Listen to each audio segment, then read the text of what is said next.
gain armor, and that could really help him able to get additional taps throughout the course of the game.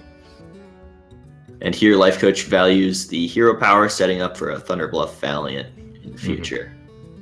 Does get closer to playing into that MC tech from Crane.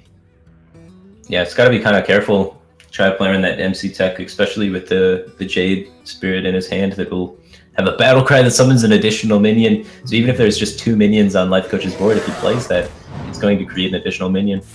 Okay, so the potion is summon 2 minions, freeze 2 enemy minions. Okay. The freeze 2 enemy minions is tends to be one of the weaker ones. It can be cool in random Doomsayers spots, right? Okay. Reno Lock does have Doomsayers, so sometimes you can set that up.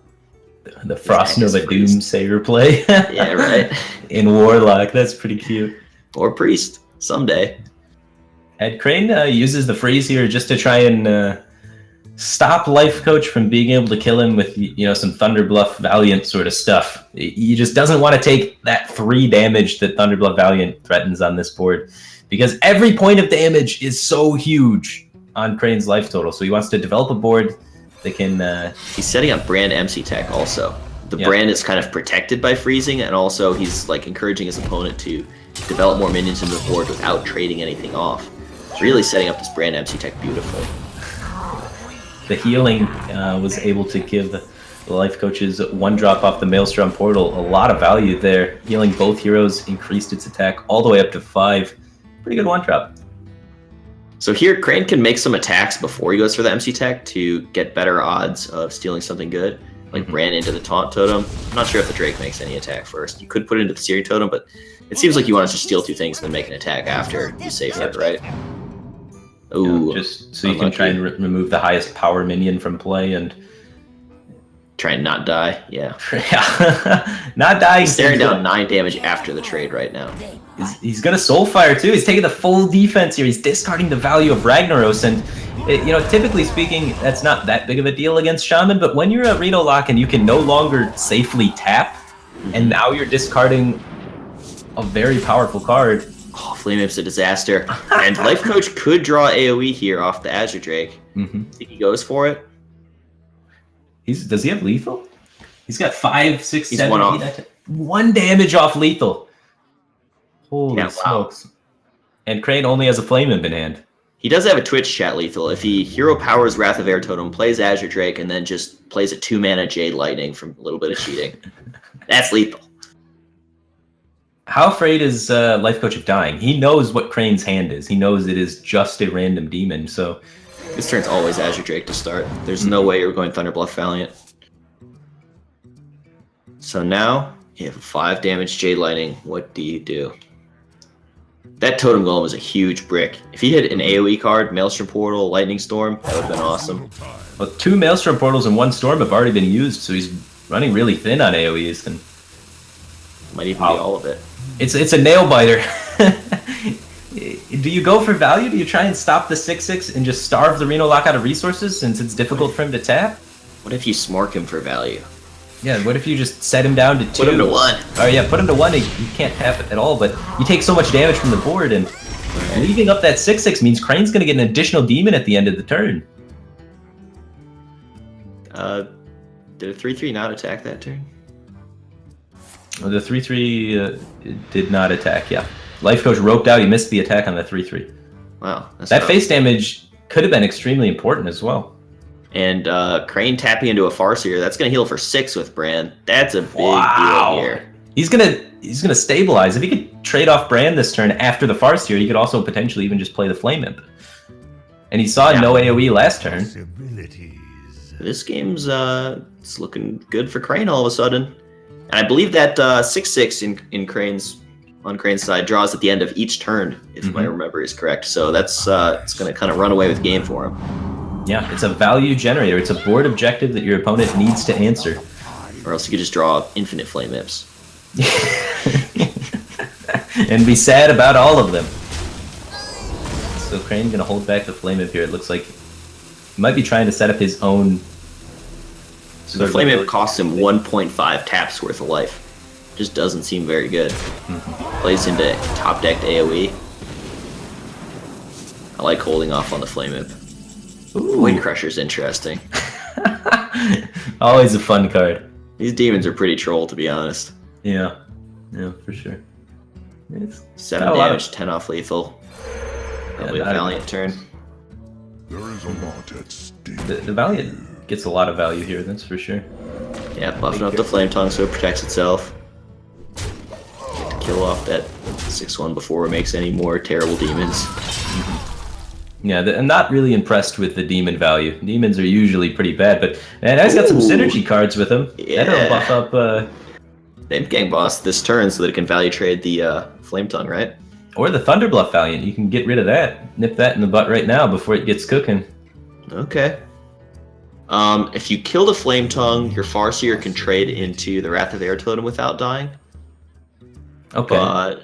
But killing off the Thunderbluff Valiant certainly has a lot of appeal to it. There's also the YOLO play where you Void Crusher tap and try and kill something that way. Yeah, I'm going to be honest, I don't think he's going for that. I like getting rid of these totems, like you said. It seems like the simplest way to answer the board because you might go for the Void Crusher tap here because the Imp Gang boss is spawning a 1/1. Okay. So, like, killing one of his own minions is lower value. He could even flame it before tapping. It's 50% to kill the Thunderbluff Valiant here. This is a good meme play. I love this. I don't know. You get so much value out of the Crystal Weaver just buffs so many minions, and the Thunderbluff honestly isn't too big of a threat just because there's no totems for it to buff. Right? Crane's having a giggle because he knows he bitched out. Yeah. That would have been the true meme play. But what if it kills your own Void Crusher? You know, I think he made the right play at the end of the day. It was tempting. It was tempting, but. Okay. God, I wanted to see it. So where's this Hex go? On a 6/5? You're really going to respect the Crusher? Well, maybe the Crusher becomes more of a liability. What if you smork for value here, because none of the trades are that appealing, and then just Hex the Crusher? Or do you think the Crusher's not a liability? You think you Hex like a 5? No, the Crusher, the 6/5 stat line lines up really well against your Thunderbluff Valiant. I think the Crusher's got to go. Yeah, I mean, well... Aren't you trading with the Thunderbluff Valiant anyway? Like, either way, they trade in the 5/4 and the 1/1, right? That doesn't feel good. Yeah, it's kind of a question at this point of what are Life Coach's outs, because his deck doesn't top deck Twisting Nether. Usually his best, like, huge swing top deck outs are something like Drake Storm. Yeah, so I guess he's just got to try and set up for Lightning Storm the best he can, and hexing the highest health minion seems to be his way to do that.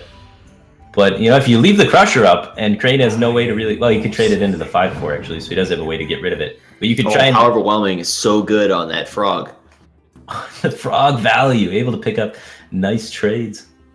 Yeah, definitely one of the more impactful cards from Peddler. Sometimes you get a 1-drop and it does pretty much nothing, but we've seen a lot of interesting Peddlers throughout the tournament that have had very crazy effects. So the question here is, do you save the Ooze or do you value a 3/2 higher? 3/2 is a little bit weak to AoE. Frog's going into Totem Golem, 5/4 into Thunderbluff Valiant, 1/1 into 1/1, 3/1 to base. And playing everything, setting up almost lethal. Setting up lethal, yeah. All right, well, you're setting up lethal, which is important. So setting up lethal, I think you can justify it. If you're not setting up lethal, I think it would play too heavily into Storm. He needs Taunt Totem here to stay alive. Dead. Oh. If he gets Crane's Taunt Totem aggression there... is rewarded. Yeah. If he doesn't beat... If Crane's not that aggressive on the board, and Life Coach gets that draw, Life Coach could potentially stabilize.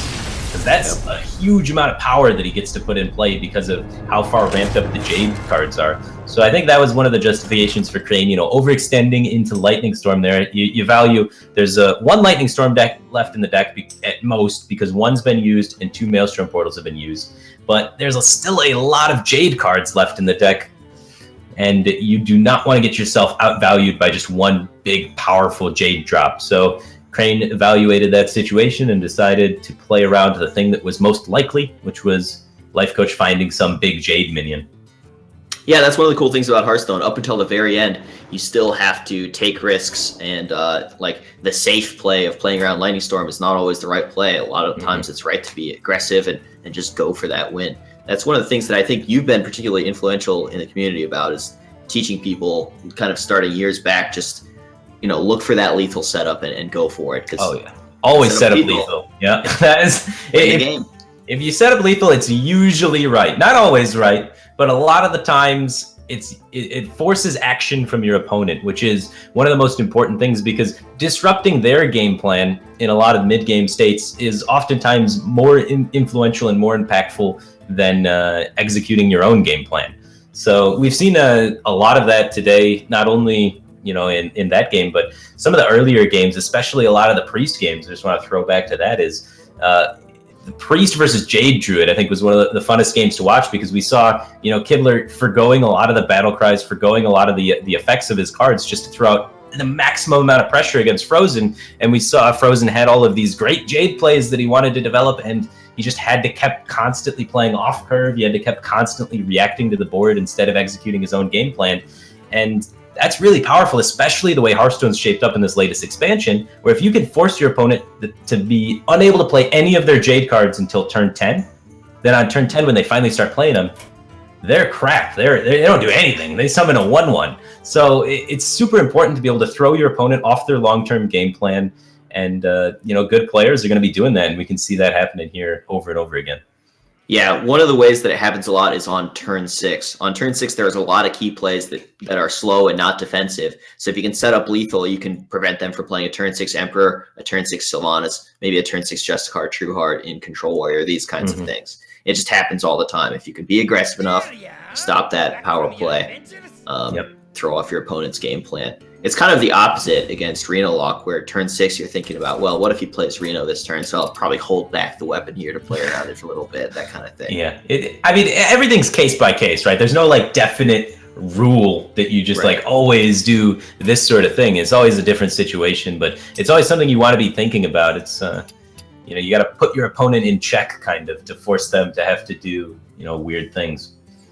Yeah, that's one of the things I've noticed when newer players ask me questions about Hearthstone. They'll say, "Oh, do you hold the X or do you play it?" And I just scratch my head and say, "Well, it really depends on the circumstances, just every single time. There is no hard and fast rule for how to do things. Hearthstone is just dramatically more complicated than that. I'm sorry, I wish I could tell you, oh yeah, you just always do the thing, but no, it depends on so many factors, and you have to evaluate all of them and just have a depth of experience with the game to figure out what the correct answer is in that particular game state." Yeah, and a lot of players will come to me and they'll be playing,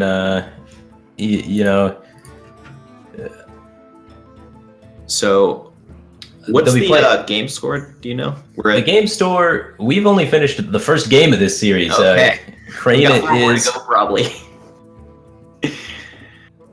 1 game down. Yeah, 1 game down. So, we're just having, some issues with LifeCoach being able to start the next game. So, getting information about that right now.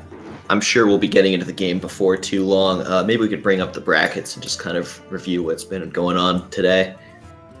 So we can see that Frozen was eliminated by Kibler in the lower bracket, and then Eloise was eliminated by Super JJ. That was probably the best series of the day. That Reno Lock versus Dragon Priest game was just beautiful. Yeah. So complicated. So many interesting decisions were made and rewarded. Yeah, so many decisions that were made, early on in the game with the thought of what's going to happen 20 turns from now, sort of thing, which is just insane when you look at the Discover choices and all those sort of things. So I was really impressed by how the players played that game, and yeah, definitely for me, most exciting game of the day was between Super JJ and Eloise. One of the takeaways for me from that Reno Lock versus Dragon Priest game is just that Reno Lock's late game is so insane that when I'm playing against Reno Lock, after seeing a game like that, I'm more inclined to take risks and be aggressive early in the game to try and put the game away in my favor before Reno Lock finds, without giving Reno Lock time to get to that late game and find all those super powerful tools. It's almost impossible to play around everything. Like Brand MC Tech, it's just brutal trying to go long and draw all the cards and outvalue a Reno Lock. So, if you're playing against Reno Lock, a lot of times in the early game, you just want to be aggressive, be aggressive, put stuff in play and kill them before they get to that Reno Jackson, because the late game it's just so difficult to beat. So right now we're playing Crane versus LifeCoach.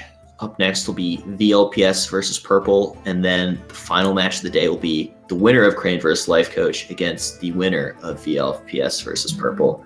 So we've got a few more matches today. We're still trying to get things squared away so we can play our next match. Yep, we just got an update from production. Life Coach is standing up and stretching. So as soon as he's done stretching, we will get into the game. You know, you got to stay, body and mind's got to be focused. So that's right. I love a good stretch. He's important. You know, he knows his priorities in Hearthstone. He's a full-bodied player. He doesn't just play the game with his head. You know, he gets in there, he gets fully involved. Very emotional guy, and uses all the tools available to him, and that's why he has such great success in tournaments. Yeah, I have a bit of an off-topic here. I actually passed out once from stretching. I just did one of these where you kind of put your hands behind you, and it was just putting pressure on my chest. And it was just such a good stretch. It felt so great. And then I was in class, right? I was in high school at the time. And next thing I know, I'm on the ground. I asked the kid next to me, "What the heck happened?" He's like, "Yeah, man, you just kind of slid out of your chair on the floor." It's like, well, okay.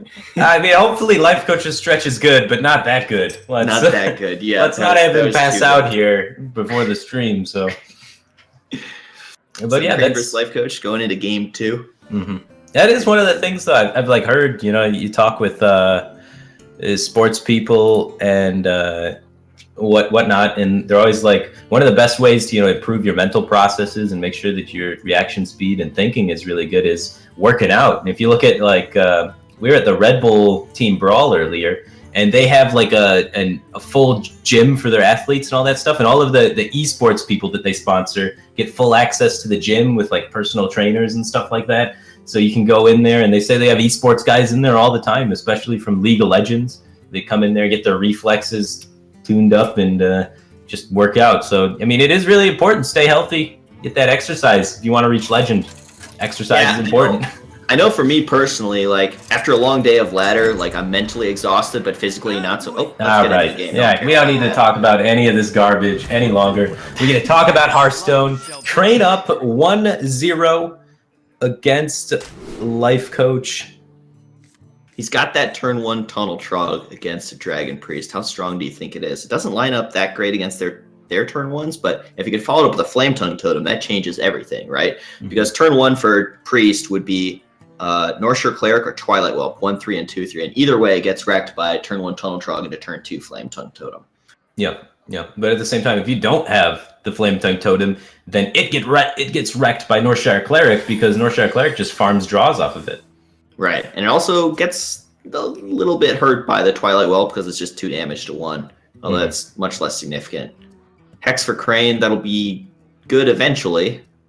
Yeah, doesn't have the ability to really push ahead on board yet, but he has the ability to recover on board. He holds the turn 1 Tunnel Trog. Mm-hmm. He didn't get the Flame Tongue, so he doesn't feel like it's worth playing. It's too much of a liability for him. And do you like that decision? That's interesting.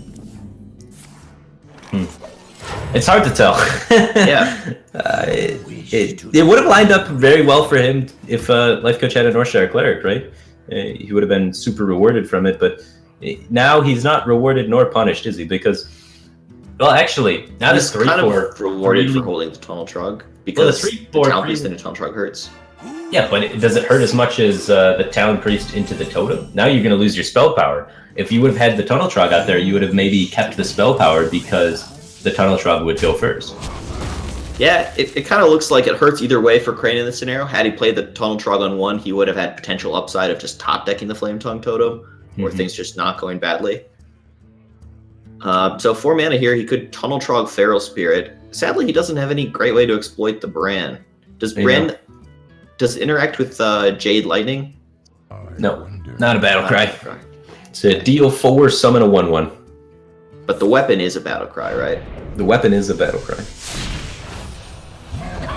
Yeah, weapons and minions can have battle cries, spells cannot. So heavy stuff. Goes with the Jade Lightning layer. Just put in that health total to work. Yeah, sure, why not? You got the hero power to heal it up, and I mean, 3/7 is honestly kind of a vulnerability to Hex at the moment. If you're just jamming face damage, you're not accomplishing a lot with it, so you might as well get the value out of it. Interesting turn for Crane here. 5 mana and a lot of options for how to spend it. Midrange Shaman really isn't just a curve deck where you play your most expensive thing every turn. There's just quite a few decision points, especially when you consider the interaction between the hero power and thing from below. Yeah, for sure. It's probably just going to be one of these hexes have to be used here, right? Unfortunately, he's got to kind of overload himself, I think, but getting the Totem Golem out there seems to be the strongest way for him to actually on board contest the Talon Priest, try and force Life Coach to have to heal it if he wants it not to get valued down. So you're thinking Hex on the Twilight Guardian, Totem Golem, 1/1 into the Hex, and Grand goes face for 2. Yep, that's the play I like the most here. But you're right, there's a lot of potential things that could go down. Crane is thinking about Life Coach's turn 5 as Blackwing Corruptor, Dragonid Operative. He's thinking about maybe setting up for that as best he can, but didn't have too many options. Yeah, so the best way to set up for it is to try and threaten a value trade on Life Coach's minion, which tries to incentivize Life Coach to use the hero power to heal his Talon Priest to get more value out of it so it doesn't just die on board.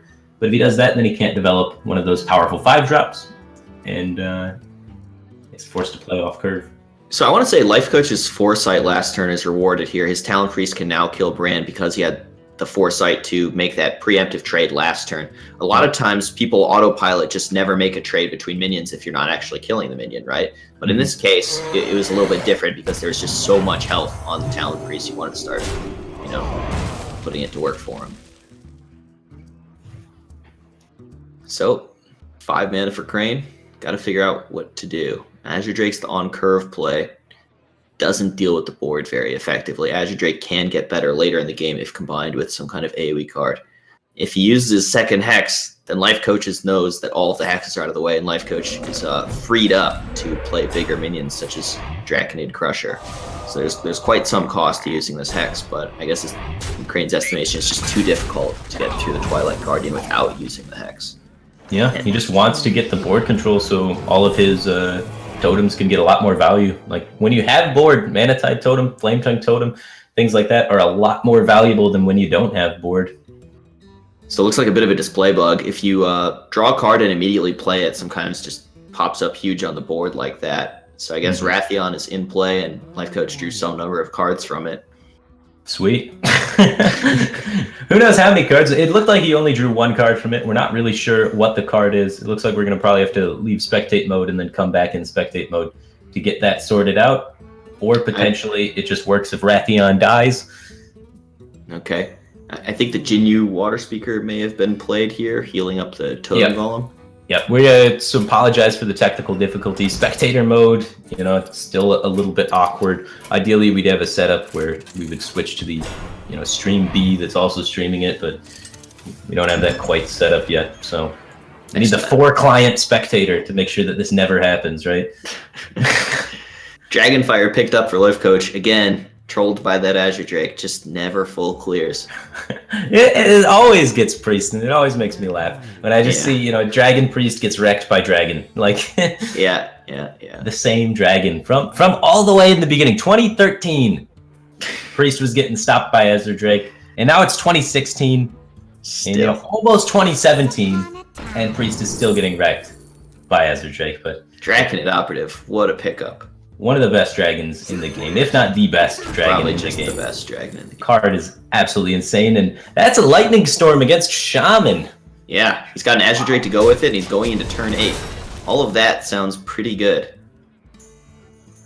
Meanwhile, Crane does not have anything like a Flame Tongue to get good value out of his board. Yeah, he spent so many resources with both of the Hex being used to try and pull ahead on board. But while he was doing that, he did not have any of the ways to kind of capitalize on being ahead on board. So he took a big risk with utilizing both of those hexes purely for tempo, and has yet to be rewarded for that risk, and may not ever be rewarded for that risk before he gets swept back. I believe this Tunnel Trog in Crane's hand has been there since turn 1 when he opted to play nothing instead of playing it.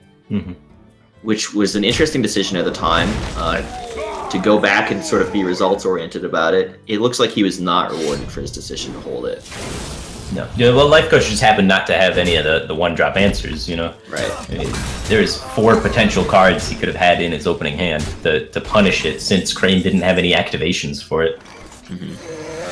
That's a good way of looking this at it. is nuts. Wow. This hurts Crane. Yeah, I just raised the eyebrow, makes a face. Dang, that's pretty strong. Well, he was the got shaman. favorable RNG, though, so he's not out of it yet. It's kind of out of it. If you just look at the hand size, it's pretty rough for Crane to figure this one out. It's not like Crane's about to burst Life Coach down, and he's down by about 3-4 cards. It's a pretty big deal. Yeah, well, the cards could potentially get made up over time with the Mana Tide Totem, but for the most part, Crane still has the board this turn. This Jade Lightning allows him to clear the board, develop more Jade Golems. He's not out of it yet. He's definitely in a much worse position than the previous turn, but he still has the board control, and he can make his way back in this game. One of the things to consider here, is the Water Speaker even worth playing because of the threat of Shadowward Pain and the threat of Bookworm? Right. Crane does have that Aya. That's quite a bit of value to help him stay in this game. Yeah, you could just play the Aya to contest the board instead of going with the Lightning. It would create a 3/3 alongside it. But now it's going to create a 4/4, and Death Rat will create a 5/5. So that Aya is just an insanely powerful card. One of the things you got to worry about with developing that, though, is the silence effects that could come out of Life Coach's side. Maybe he's trying to bait one of the silence effects out right here with the Mana Tide Totem. Also play a little bit more around Shadowward Pain by not developing the 3/6 this turn. Bait one of those out potentially, or silence, so they can more easily develop the Water Speaker or the Aya on the following turn. I like the silence over the Blackwing Corruptor here. I feel like it's a bigger body than the Blackwing Corruptor, and the Blackwing Corruptor's effect is, in my view, generally more powerful. I guess he's saving it specifically for the Aya, like you said. It's either saving it specifically for the Aya, or he wants to be get all of his required dragon effects out, so he can play this Draconid Crusher as a 9/9 next turn.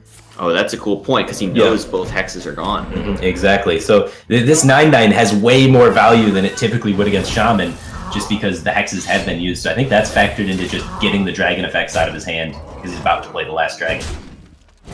Advanced placing Life Coach feels good, man. So that Aya is spawning a 6/6, which would not die to Dragonfire Potion. He's got the best answer for it. He can silence it and then Blackwing Corruptor it if he wants. That's pretty nuts. Yeah, it's really tempting to do some kind of Dragonfire Potion this turn. If you just trade your Blackwing into Aya and Dragonfire Potion, there's a 6/1 left over. You could play a Wormrest Agent into that and believe in the trade. You could use a Shadow or Death because you still have a second one behind it. And how many targets are there really for that card in this matchup? Or do you think it's better to save the Dragonfire Potion? If you don't Dragonfire Potion here, can you maybe signal to Crane that you don't have it? So if you just answer the Aya, right, and then try and get Crane to develop even more into the board? You don't have a hard to develop more than this. Your Dragonfire Potion on 5-0 minions. Pretty lopsided. Yeah. It's really good value here. And it sets up for a Blackwing Corruptor to come down on the token created by Aya. This is such a tough turn for Life Coach. Trying to figure out the optimal way to play this turn. There's a lot of planning, a lot of predicting involved. Yeah. You surrender the tempo back to Crane, though. So even though Life Coach has a huge card advantage, the Crane is still just plugging away this tempo, reloading the board almost every turn. And this heal card, holy smokes. Yeah, that's the most value I have ever seen that card get. And the board is just ginormous again for Crane. Yeah, and now he doesn't have AoE in hand, so there is some danger of him just staying behind and kind of eventually dying to this pressure. Shadow Death is a good answer to the 6/5, and then he's got 7 mana to work with. I think you got to get the 9/9 out there. You know there's no hexes. It's going to accumulate value over time. It's the slowest card in your hand, right? It has to physically trade into things to accumulate value, whereas Blackwing Corruptor kind of has charge because it has the Battle Cry that has an effect, and you just want to take over the board completely, and the best way to do that is get the slowest minion out there first, get plugging away at it, and then react accordingly. Absolutely great. Great play by Life Coach. Great analysis. All right, Thunderbluff Valiant out. Pushing that tempo lead. Might be too slow. Yeah. And now that tempo from Crane is turning into value.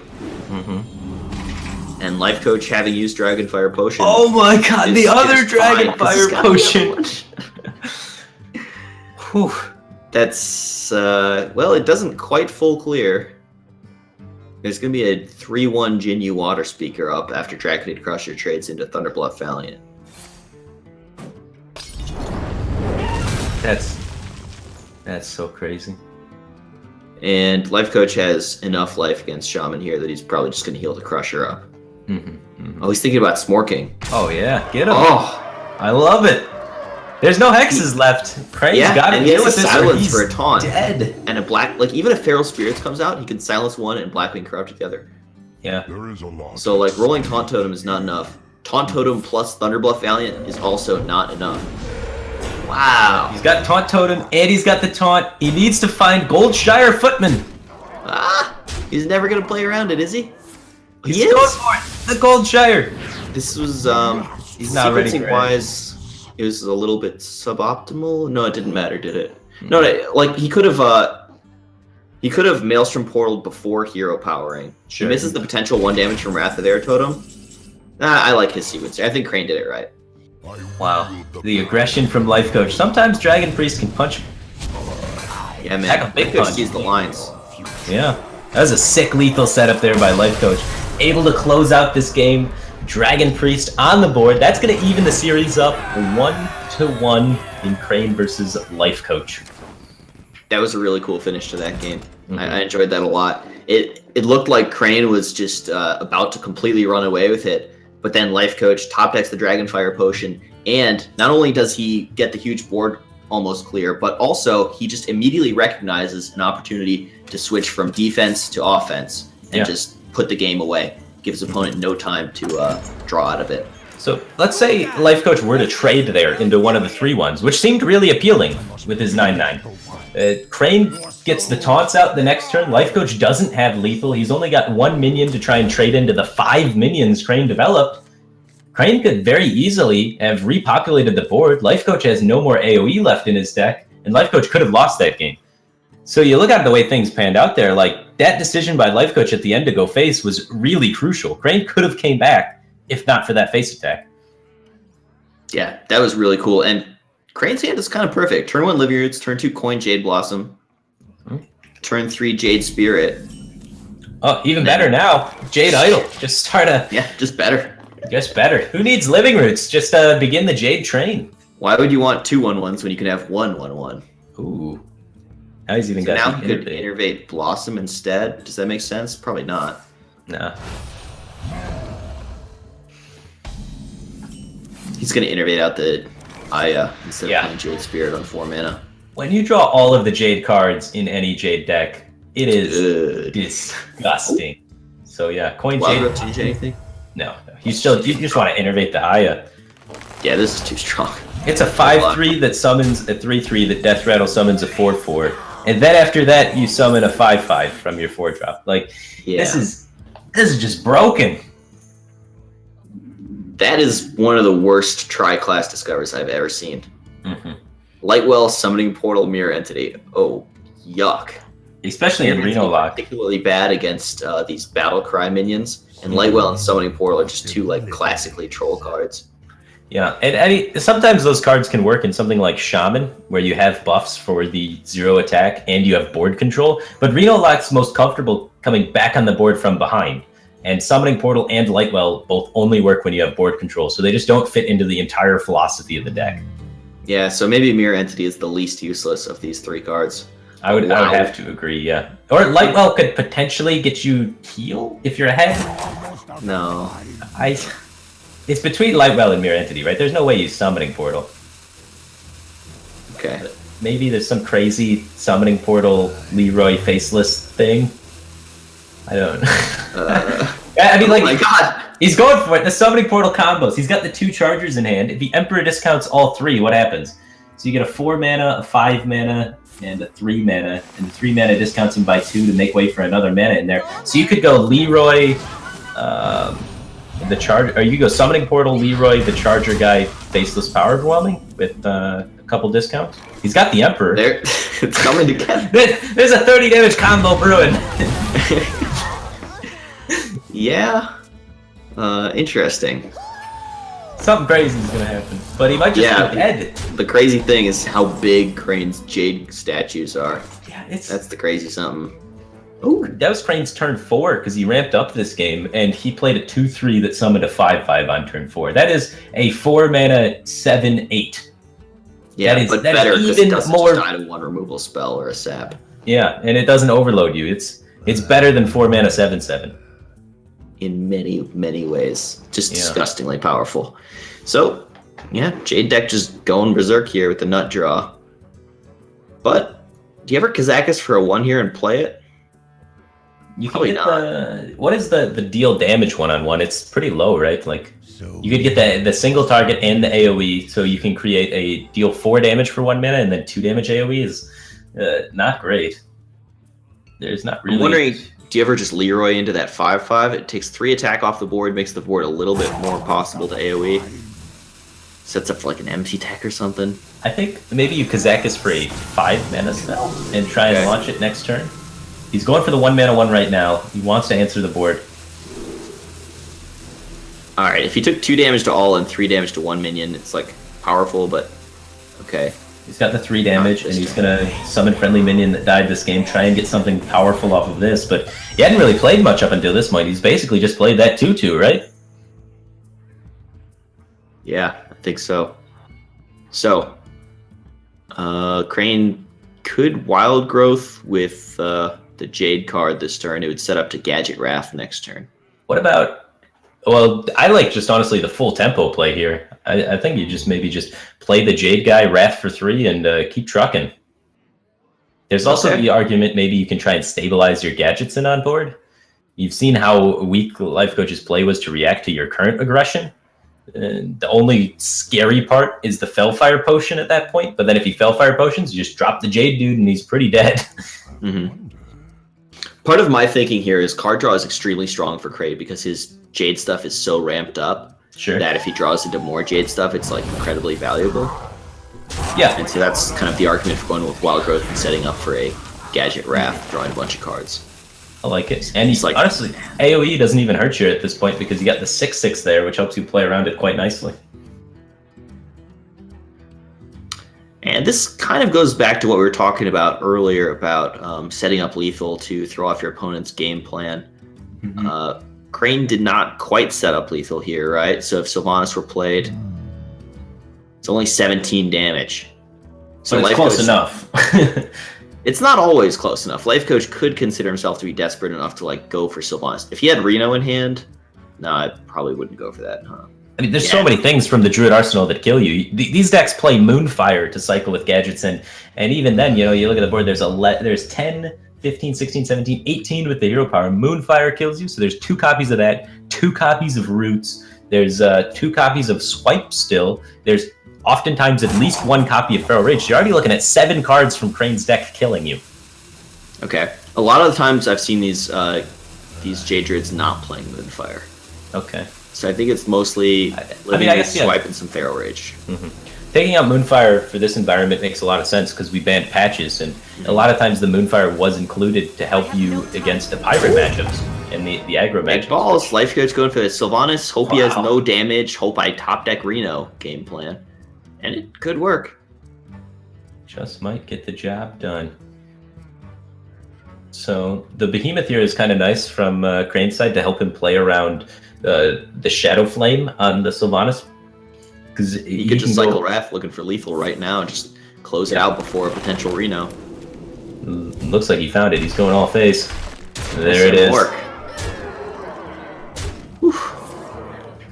So Crane takes it. That's a 2-1 lead for him.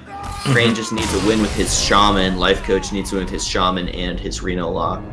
So not too favored for Crane since the Reno Lock seems to be beating Shaman pretty consistently. Yeah, that has been the trend thus far. I don't think we've actually seen a single Shaman win against a Reno Lock yet. That's how dominating in one side that matchup has been. But that Jade Druid draw, Holy smokes. Yeah, that was disgusting. That's why a lot of people are saying Jade Druid can be pretty broken. There's sometimes it doesn't line up that way, and you got to make a lot of very difficult decisions. But when you hit just ramp and just Jade cards, it's pretty crazy. Yeah. Both players have pretty good hands here. Spirit Claws on one, Coin Totem Golem on the other one. The issue, is you ever not Coin Totem Golem there? Okay, yeah, he's molding the Jade statues, so he's definitely... Well, yeah, I think you kind of want to just get ahead with regular Shaman stuff in this sort of matchup. You don't have enough time really to ramp the Jade stuff up, and if you can just snowball a board state with Totem Golem like your traditional Shaman mirror, get a thing from below down, make sure you're the one getting value off Flame Tongues and Mana Tides instead of your opponent, I think you'll win. Doesn't Coin Totem Golem and therefore does not set up to clear this totem from LifeCoach, but you can see how preserving the coin is pretty valuable with his hand because he didn't have a turn. Oh, that's pretty good. Yeah. Jade Golem dies. Needs a Spirit Claws charge with it. Back in the Karazhan metagame, Coin Totem Golem was one of the strongest plays in all of Hearthstone, and we have seen that play been offered 3 times to players throughout the course of the tournament, and it has not been utilized any of those times. Is Coin Totem Golem weak now? Yeah, it's interesting. Things have changed quite a bit. All it takes is one set. And one of the things that I think that's coolest about this set is how it changed old cards and made them more interesting and useful again, right? It's not really just 130 new cards. It's 130 new cards that open up a lot of potential with old and forgotten cards that become more interesting again. Particularly that hand buff Paladin deck. But anyways, back to the game here. So his curve works out nicely because he saved the coin. Had he coined Totem Golem on 1, he would not have been able to Jade Claws or whatever that's called on 2. Yeah. Well, he is ahead on board a little bit. You know, LifeCoach's entire turn 4 only developed a 1/1, so oftentimes you can outdevelop that. So. Well, it developed a 1/1 and killed a 3 mana card, so it's like pretty tempo neutral, I would say. Yeah. And it's ramping up Jade stuff for the future, so generally a favorable thing. Sure. Azure Drake doesn't quite clear, but it is an on-curve play that gets you value out of your Spirit Claws. Alternatively, the 5/5 taunt lines up well on this board. The thing about Azure Drake, it opens you up to a potential swing of Jade Lightning right back at you. Because the Jade Lightning from Crane creates a 3/3. So if you play a 4 attack minion, then he doesn't even need to trade in one of his minions plus Jade Lightning to take the swing on the Azure Drake. And Azure Drake gains value over time in this matchup. Spell power is way more valuable later on when you pair it with Storm and Maelstrom Portal than it's just on curve on turn 5. So it's really complicated whether or not you actually want to commit the Drake this turn or not, and you have the tempting option of White Eyes potentially. Right. The downside to White Eyes is it's more vulnerable to a Hex play. The upside is your Drake is gaining value over turn time, and your White Eyes is kind of losing value over time. The sooner you play it, the sooner you potentially get the Death Rattle off, and also the less time your opponent has to draw that Hex to answer it effectively. Oh, that Jade Lightning. And you gotta imagine he's gonna play Jade Lightning here. Being able to remove your opponent's Drake and create a 4/4 or 3/3 is pretty good, but he's just going to cash in on some Flame Tongue value, which isn't bad either way. Unfortunately for Crane, though, rolling the 1/1 totem means that guys on board to just LifeCoach, yeah. Double thing from both LifeCoach, making so if he Flame Tongues here, his minion can eat the enemy Flame Tongue. He discounts both thing from below, so it's sort of 0 mana, pick up a value trade on a high value card. Pretty sick. He can hero power and play a 2 mana thing from below to protect his Flame Tongue from, for instance, an opposing Spirit Claws plus Azure Drake. Yeah, it would have got a little punished there if you rolled Taunt, because of the way the positioning worked out. So let's see. Chooses not to use his last weapon charge on the Searing Totem. That does give Crane a read that LifeCoach doesn't have any more weapons in hand. Wow, Crane is the first player we've seen in the Shaman build running the 7 mana Jade Chieftain, which a lot of players have been kind of cutting from their builds and running a little bit of more low curve cards. I think that's going to be a really good inclusion the way things are panning out right now. His the Jade cards are ramped fairly high, and it just gives you a lot more extra value in a matchup that's oftentimes pretty value oriented. Yep, and speaking of value, this Mana Tide totem for Life Coach just screams value. Doesn't look like Crane's going to have a good answer for it. Drake Storm is still a turn away, and there's taunts in the way to protect it. Probably not playing Tunnel Trog. It looks like Life Coach has enough stuff in play. Why overextend into AoE? Sure, why not? Yeah, there's not too many good activations for AoE yet, which is one thing to consider. Like maybe how much damage can it get in time? Maybe it's worth it. Or maybe play it instead of the thing from below, so you have a better reload if AoE comes down. This really tempts Crane into potentially using a Lightning Storm here. And, you know, Lightning Storm on turn 7 is nowhere near as strong as Lightning Storm on turn 8, because it can be paired with Azure Drake on turn 8. So if you get them to Lightning Storm early, you get more, they lose potential value of their, you know, net hand value. Now the sequencing on a turn like this with Maelstrom Portal, Lightning Storm, and Hero Power is very tricky. There's a lot of factors to consider. Also, I would see a lot of players here just like go for the clear and think, oh, a clear board is the way to play the turn. But the Shaman Mirror is more complicated than that. Because if Crane goes for the board clear here, he's overloaded on his next turn. Life Coach is developing onto an empty board. And you can see Life Coach cleverly save that thing from below, like you were just saying, for a good, strong reload after the AoE turn. So Crane sort of checkmates himself if he uses all the AoE this turn. He's going to be thinking about like ways to maybe save some of it. Exactly, yeah. Life Coach wants Crane to AoE. Life Coach has set a trap here. He's like, I made the storm as appealing as possible, and if you storm this, you lose. Because Crane no longer has the ability to pair Storm with Spell Power later for a better clear. He overloads himself, and Life Coach still has the thing from below. The triple high roll, Maelstrom Portal on nothing. Why would he Maelstrom Portal nothing? And now Life Coach... the rope was ticking, and he didn't have time to see that the Lightning Storm triple high rolled. Yeah, and he's fallen for Life Coach's trap here completely. Life Coach is going to be able to overdevelop because he gets the 0 mana thing from below down on Crane's, you know, overloaded turn where Crane is weak to react to things. And Crane's out of AoE to react to the board in the future. And he doesn't have spell power to combine with his AoE anymore because he just used his AoE. So that trap, by making a very appealing lightning stormable board by Life Coach, by playing the Tunnel Trog instead of the thing from below, is absolutely huge. Yeah, it's going to pay off. So he's thinking White Eyes, Hero Power, thing from below, setting up to get more value off Thunderbluff Valiant the following turn.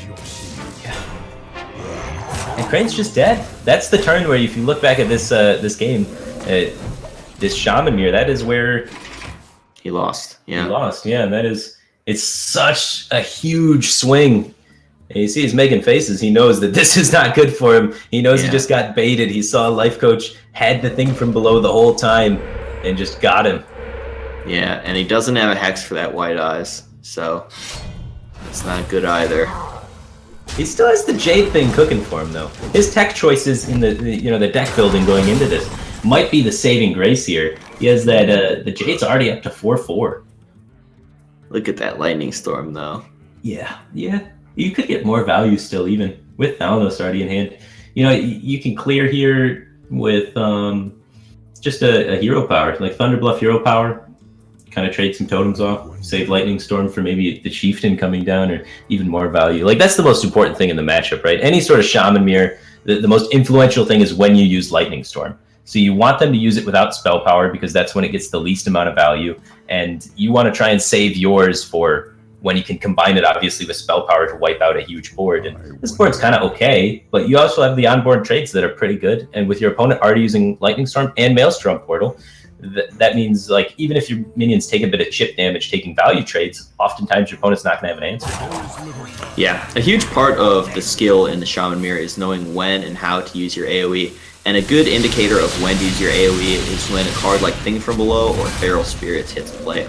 Those tend to be like the big swing turns where you want to have your AoE saved for that.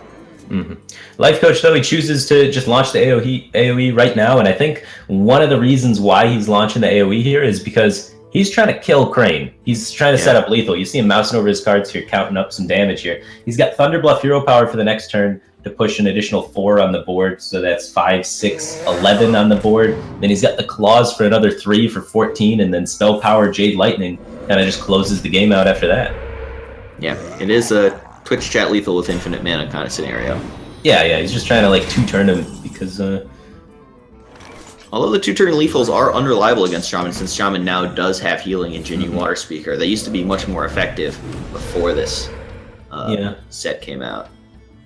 Yeah, but players are still kind of stuck in that mindset, right? That Shaman doesn't have healing. So maybe he's going to rethink that now that he's drawn his Water Spirit. He's like, oh wait, yeah, Shamans can heal. But it's not something you usually think about. But anyway, he's cemented such a great board lead against Shaman that he's in prime position to take this game. Good sequencing by their life coach. Using the Spirit Claws before trading the Thalanos. That's a mistake I've seen people make. Oh yeah, it's an easy one to accidentally make. But Bran Bondsbeard picked up for Crane in combination with the Jade Chieftain.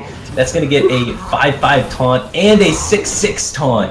With the Lightning Storm maybe already what the played. Lightning Storm is for.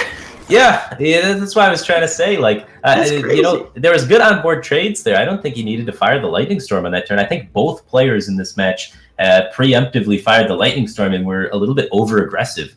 And, you know, I've been playing a lot of Shaman Mirrors as well as everybody else in the last metagame, so we've gotten a pretty good handle on it. So let's see. If he plays Flame Trunk, trades his White Eyes in, plays Mana Tide, Hero Powers, trades his Healing Totem in. That deals with the 6/6 and the 5/5. Then there's still a Bran over there. His Thunderbluff Valiant can go into that. And then he could end with a Hex on the 5/5 to clear all of the relevant minions. He has mana for all of that perfectly. Seems good to me. That's disgusting. Yeah, the fact that he's able to just dice this board up. Maybe he didn't need the Storm after all. He was able to, you know, if my opponent tries to interact in a way where they just develop a giant board, I don't need the Storm because I already have Thunderbluff on the field, so I can just clear whatever big development they could possibly do, even if it's the best development possible, such as Bran Bronzebeard plus Jade Chieftain. So he chooses to trade this way. It's oh yeah, he doesn't want another Chieftain AoE, but stronger on board. Yeah, I like this a lot because he has to read that Crane doesn't have more AoE. Exactly. That's devastating. Yeah, no way to really clean things up super good here. That Taunt Totem, kind of a bummer for Crane. It is crazy how powerful the swing turns are in Hearthstone these days. And actually, even though it can be frustrating to lose to powerful swing turns, I like that because it means players have outs in positions where they're behind. They can actually still do stuff. There's more gameplay than just get ahead on board and then snowball it and you win. Oh, yeah. There's these interesting, powerful swing turns being set up by both players, and knowing when to get aggressive and put a clock on your opponent versus when to hold back and be patient and play around stuff is really challenging. Yeah, the game has changed so much with this latest expansion, and as you said, with all of the crazy amounts of swing turns, I think there's a lot less curve stone than there was with the last set. Yeah, Reno Lock is very anti-curve stone kind of deck, even though it will often play on curve. But just the powerful AoE tools it has, and effects like Reno, really encourage people to think a lot more. And then you get the every one in like 5 or 6 games with one of these Jade decks, though, you hit the Jade curve, and then you really experience curve stone, like what we saw with Crane's Druid. So although most of the time there's complicated board states and huge swings, and choosing when to invest in Jade cards and when to invest in the board and when to invest in your hand gets really complicated and creates interactive gameplay. Every once in a while, you just hit a curve of Jade cards and win. Yeah, I'm looking at lethal setups here, and he's kind of like 2 off. If he Jade Claws the Taunt Totem and Hero Powers, he's going face for 9, and then he has a potential Azure Drake Jade spell to the face for 5 for the following turn. That's 14. So if the Jade Claws connects with the face the next turn, this is a lethal setup, right? With just Hero Power and Jade Claws and Smork. And we've already seen the Water Speaker used. It's not an often 2-of in Shaman, so yeah, Life Coach might be thinking there's a reasonable chance for him to try and set up the lethal here. We can see the difference in the Jade counts right now. Although Crane has been having to come back on the board, Crane's Jade count makes an 8/8, and Life Coach's this turn made a 2/2 and a 3/3. So there's a huge difference with that. But at the same time, as long as he can just keep this Thunderbluff Valiant alive, or at least protect it enough, he gets so much value out of it. So Life Coach continuing to read that his opponent doesn't have AoE, so he just goes wide instead of trying to set up lethal. The risk of setting up the lethal is Craneford could, for instance, just roll a Stoneclaw Totem. That's all it takes, or he can play any kind of taunt. Wow. Crane picks up his Thunderbluff Valiant. That's a very high value draw that if he's able to finally, secure some board position, he could very easily swing this game back in his favor. He's 3 off lethal here. Mm-hmm. Picks up a 5-mana 10/10 taunt. That's pretty powerful. Not too bad. So his Searing Totem's going to trade into a 7/4. Yeah, this is just super over. There's Thunderbluff Valiant gets so much value. It's disgusting. Yeah. Yeah, That's and gross. you can even kill the last totem if you want. Be extra I like safe. it personally. Yeah, I don't think you have to by any means, but I don't see any way Crane can come back in this game, man. Neither does Crane, and that's going to bring it up to 2-2. Almanmir closed out by Life Coach. I think if you're going to trace that game back to any one turn where everything kind of went haywire and went the wrong direction for Crane, it's that Storm usage. And the reason why he used the Storm there is because it looks so good. All of the minions on Life Coach's board have 3 health. He didn't have that great of a turn anyway. But Life Coach baited him into that Storm quite masterfully. And, Life Coach is a good masturbator, able to take that game and trick Crane into playing into that Storm. Yeah, that was quite an interesting game. It was also time usage became a factor, but not on Life Coach's end, but on Crane's end, because Crane did actually triple high roll the Lightning Storm, which would have allowed him to save Maelstrom Portal. But because he had used so much time deciding to commit to the Storm, he didn't have time to see how the Storm finished up, and so he ended up Maelstrom Portaling for 0 benefit, kind of unable to take advantage of how lucky he got off the Lightning Storm. Yeah, getting rope coached, or rope coaching against rope coach. Yeah, I guess. Pretty funny how that pans out sometimes. I really like Crane's hand here, but I really like Life Coach's matchup here. So, edge Life Coach, that's my view. And also, Life Coach does have a strong hand for the matchup. Mixtress is fine. It's a Totem Stomper. Hellfire is great. 3 damage AoE just lines up really well against Shaman cards. Although, looking at Crane's hand, those minions have 4, 4, and 5 health. So, Hellfire might not get it done immediately. Yeah, definitely. That said, the Reno Jackson gives Life Coach plenty of time to find a spot where Hellfire is good. And also, just looking at the curve, Life Coach is on the coin with Mountain Giant. When you're on the coin with Mountain Giant, if you go turn 2 tap, turn 3 tap, and you're not playing anything, you end up overdrawing. So it's really perfect that he has the Mixtress on 1. It creates the perfect hand size for him to go turn 1 Mixtress, turn 2 tap, turn 3 tap, turn 4 Mountain Giant. Makes sense to me. Crane does have the answer, though. He has the ability to develop the Jade Claws if he wants. Yep, gotta like that. Curves into Totem Golem. Discounting the thing from below. Yeah, I don't hate the Totem Golem there either, just to try and contest it. But the Jade Claws, though, the argument for playing it there is it doesn't really pick up a lot of value in the matchup. There's not too many minions that you can actually kill off with it, so I think it's fine just getting it out there. Yeah, I love the Jade Claws there. I think it just doesn't really get any better than that. Like, Totem Golem is an okay turn, but Jade Claws just, to me, it looks better. Much better. Yeah, positioning-wise, this is a little bit interesting. He could have put that last Totem Golem on the far right, so he has a 1-1 in the middle for Flame Tongue, but the way he did it has the advantage of, in the long run, the Flame Tongue positioning is better because the totems come out on the right next to the 1-1. Okay. If he's assuming on having to totem sometime in the near future, I guess that makes sense. Yeah, he positioned for the long run instead of the short run since he doesn't have a Flame Tongue in hand. So the long run positioning is more relevant than the short run positioning. Shows just how tricky totem position can get for cards like Flame Tongue. Oh yeah, and those sort of positioning things can end up deciding games too later on down the road. So, how do you deal 8 to this? You just do not have a Hex. That feels bad. You're gonna Jade Lightning and Totem Golem in a 1-1? I don't know. Answering it right now sounds pretty tricky. Well, if you don't answer, you're overextending into AoE maybe. Do you like just Think from Below? Well, what AoE are you overextending it to? I guess Hellfire Potion, but that damages the Giant as well, right? Then you just Jade Lightning it. So if you coin Hellfire Potions, you're fine. If you Shadow Flames the Giant, I guess... Giant. Yeah, he Shadow Flames the Giant. The Giant's dealt with then at that point, but... Okay. I kind of like your reasoning. So you were going to say Thing from Below was your answer to this turn? Yeah. It would have gotten super punished by, I guess, Faceless Manipulator on the Giant, but even then, maybe Faceless on the Giant's a bit too slow because of the amount of damage you're pushing. Life Coach does have this 3-mana 5/5 Imp. It's a risky card to play. Yeah, I saw it a lot in the beginning, and I've been seeing it a lot less now. It's an interesting card for sure. Not sure how I feel, but I don't think it's the best card possible in Reno Lock, but it's probably in his Reno Lock build because of the stipulation for BatStone here that we have, where you have to play at minimum 10 brand spanking new cards in all of your decks. So here it comes. One important thing to consider when you're playing this guy is, what spells can I play next turn to be doing something with my mana without nuking myself for 5 by playing a minion? Mm-hmm. And potentially he could just Shadow Flame it, which wouldn't even be too bad a lot of the times if Crane chooses to develop a lot of minions.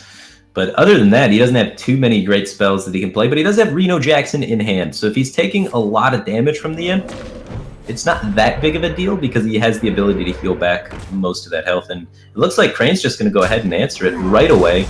Try and play around the potential Shadow Flames as much as possible and develop as strong as a board as he can while clearing it. Yep, and now the onus is on Life Coach to figure out a way to deal with this board. What can he do? Whew. It's ugly. I mean, the Hellfire that I was saying is so strong. Crane's been playing around it pretty beautifully this game. Mm-hmm. Hellfire Coil is one off. If he had a second Coil in hand, that would be a clear. If he had one more mana, he could just play the Abyssal Enforcer and feel good about himself. Do you ever just Reno to gain 12 life, or do you feel like that's not good enough? If you Reno, it threatens trades that set up your Abyssal Enforcer for the next turn. Mm-hmm. And it gives you the time to actually develop Abyssal Enforcer. So I kind of like the Reno, but the scary part of Renoing this early, like it's really good this turn and next turn. But down the road, are you taking too much damage? Because we got to look, Life Coach has 2 Hellfires to play. He's got the Fellfire Potion to play still. These are all cards that are going to be self-damaging to you. And you have to worry about the damage you're taking in addition to this. And that's pretty much all the heal you got in Reno Lock is Reno, Earthen Ring Farseer, Refreshment Bender, and like a Siphon Soul. So when it's getting this little value, it's pretty tricky, but I think it is the best play as far as for board control over the next 3 turns. But over the course of the game, I'm not so sure. Yeah, so Reno for only 12 life, it feels bad from a value perspective, but if you just look at what you did, you played a 6-mana 4/6 heal 12. Compared to Healbot, a card that really saw quite a bit of play, you're paying 1 more mana for +1/+3 in stats, which is already insane, and 4 more healing. So you're not getting max Reno value, but you are getting a lot of value out of the card, like way more than any normal card. Yeah, but at the same time, even though it's a good card, your whole deck is designed to get value out of this one card. You have so many things that deal damage to you, so many things that you need to heal back life from, that getting this little value is pretty expensive. But Life Coach really wants to be able to set up to take tempo on this board. He wants to set up this Abyssal Enforcer for next turn. And that's something Crane's got to think about. Seeing Life Coach really think about this Reno, playing this awkward heal 12 Reno. What is Life Coach's mindset? What is he setting up to do? And that's why we saw Crane kind of picking up the storm a little bit there. So he has to be thinking about Abyssal Enforcer. And that may even be why he decided to hold back the Black Paw this turn, because Black Paw's first half would have died to the Abyssal Enforcer. Yep, and indeed he develops 2 minions that survive the Abyssal Enforcer. Yeah, and the Healing Totem helps him play around Mortal Coil. So now it's super awkward for Life Coach to try and play the Enforcer here because of the amount of damage he's taking afterwards, right? Like taking 9 damage afterwards after you've already played Reno is fairly expensive. The damage means so much more than it meant prior to that Reno being played, and Crane knows that, and he wants to make it as expensive as possible for Life Coach to do the play that he's been trying to set up to do. Yeah, it looks like Hellfire Coil tap could be a play. I think you tap last because the Coil could draw a Doomsayer, and that would be pretty good here. Okay. Yeah, I like it. Yeah, the Abyssal Enforcer is not okay because leaving the Drake up is just kind of too much damage, right? But Hellfire Coil, much safer. Maybe he could Abyssal Enforcer. He is at 28. He goes to 25. He's staring down 9 damage. going to 16. One of the key points is that these Shaman decks right now just do not have a lot of burn damage. So even though Reno is already used, you can afford to go fairly low on life and feel kind of safe. But the game against Shaman oftentimes goes long. Oh, the dirty rat. This could be huge. No battle cry. Yeah. So take that how you will. It's good and bad at the same time. Your opponent developed a 6-drop for free. Obviously not great for you, but at the same time, no battle cry bumping up their Jade things, and Crane is low on cards at the moment. So if Life Coach is actually able to completely stabilize this last push from Crane, he's not going to have a lot going on after the fact. Yeah, so the crazy thing about that is that 2-mana 2/6 was actually a very poor tempo play and a very good value play. Yeah. Shutting off the battle cry is where the good value comes in, but giving your opponent a 5/3 when you're getting a 2/6 is not worth 2 mana. It's poor tempo. Yeah, and Crane kind of plays into the Abyssal Enforcer this turn. Maybe he thinks, since Life Coach used the Hellfire, that the Reno Jackson was a setup play for Hellfire and just totally forgot about the Abyssal Enforcer. The Mana Tide's getting taken down for free, basically. Yeah, that was just disgustingly strong. It's funny how the AoEs in Reno Lock sort of set up for each other, right? What the first AoE doesn't kill, it wounds for the second AoE. Yeah.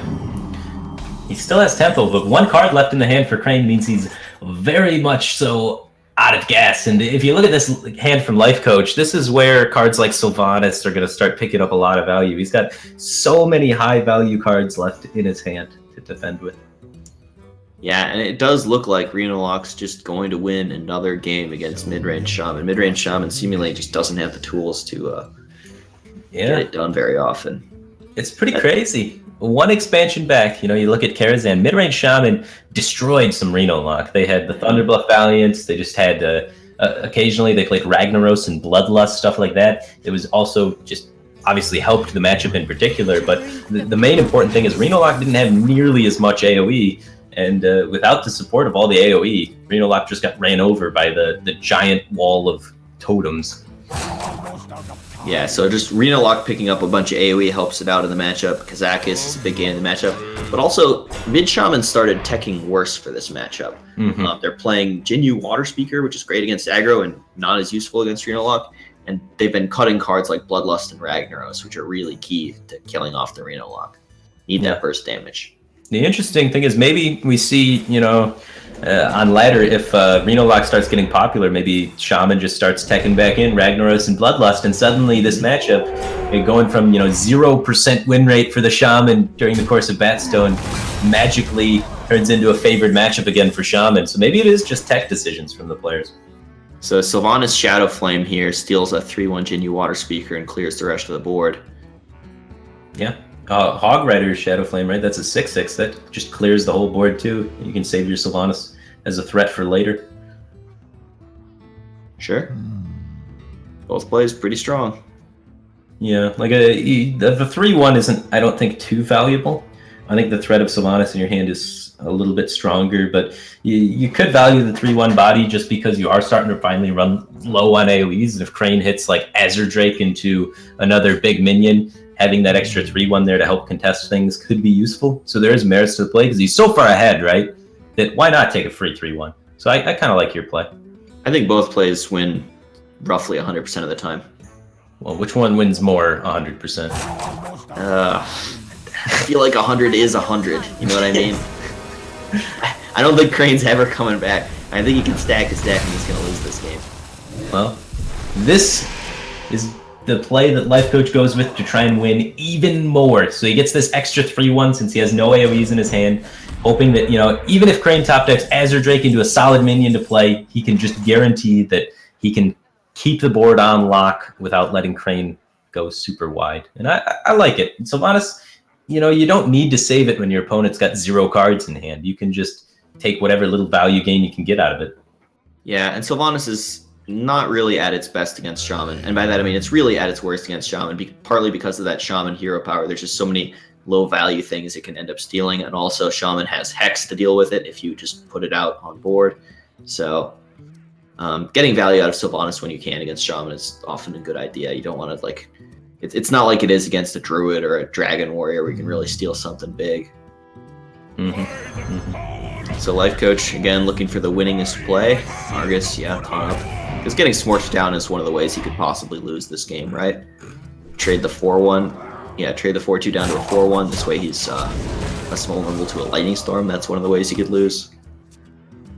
Yeah, just something like Azure Drake Storm clearing the board. Oh, here we go. The Brand Bond Spirit into the Jade Chieftain yet again for Crane. Not as powerful as it was the previous game, as the Jade tokens are on a little bit lower of a counter, but still devastatingly strong. Could be one of the ways he catches back up on the board. Okay, so 6. So Peddler into 4 damage is still 4 off lethal. Probably Mortal Coil is the pick then, because he wants card draw. Yeah, sure. You get to keep your Emperor alive and potentially you can fish for additional options. You even have the option to Faceless a Taunt here. Just, 5/5 Taunt's pretty good. Yeah, I kind of like that idea. But this is probably also good. Oh, not quite mana to go for a 5 off Kazakis and play it this turn. You could take 2 Kazakis potions this turn. Faceless the Brand. Go to the ultimate value line. That's awesome. He's not doing it. Feels bad. Well, you can still Faceless the Brand before you kill it and do it next turn. And then have Emperor discount 2 Kazakis potions. Oh, the tap last. Tap last. Controversial. Yeah. Well, you wanted to see the draw off Mortal Coil first, right? But then you could have maybe hit Shadow Bolt off the tap though, so you should have waited. You should have found the draw off Mortal Coil, then tapped, then made the trades. But a lot of moving pieces that turn, so you can't fault him for that. It was a time management decision. I actually like the decision to not try and necessarily get every minor irrelevant detail right. Just get the big things right. That's what Life Coach is doing. You're so far ahead that as long as you take your turn, you're probably going to win the game. So Life Coach takes the series. And he's moving up. Yeah, 3-2. Another close nail-biter series. Every series has been 3-2 almost. There's been 1-3-1. Everything else has been 3-2. So, great play by Life Coach there, able to take the series, advance on through the winner's bracket. So, Life Coach, we will be seeing more of him later on today. Here's the bracket. We got Life Coach defeating Crane, and then we're going to have VLPS versus Purple. And the winner of that is going to play Life Coach in the final match of the day. So we got a lot of Hearthstone action still in store for you guys. Stay tuned. Don't go anywhere. We are going to get VLPS and Purple all set up, ready to go. But for now, we're going to cut to a quick break while we set those guys up and play the next episode of Adventures in Amazonia.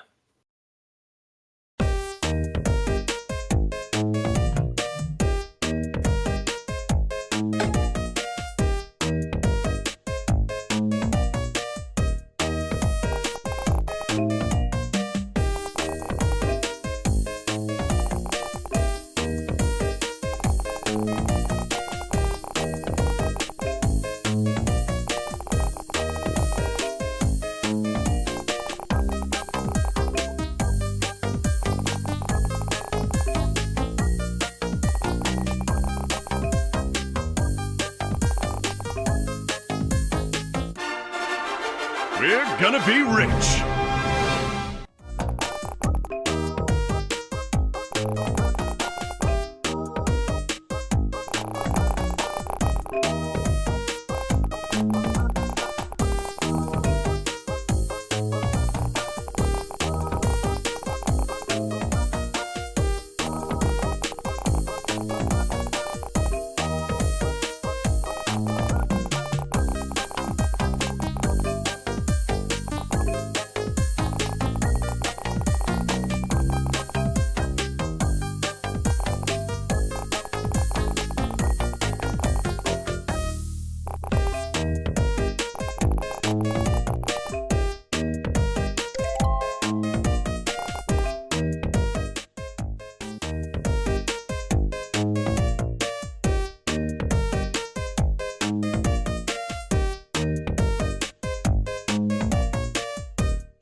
Hey guys, welcome back. We are just about ready to get started with match number 4 of BatStone. That's going to be VLPS up against Purple. What do you think about the upcoming match? It's going to be super cool. I really like both of these guys. I lived with Purple for quite a while back at the Archon House, back when that was the thing. And VLPS, we host each other here and there, all that kind of thing.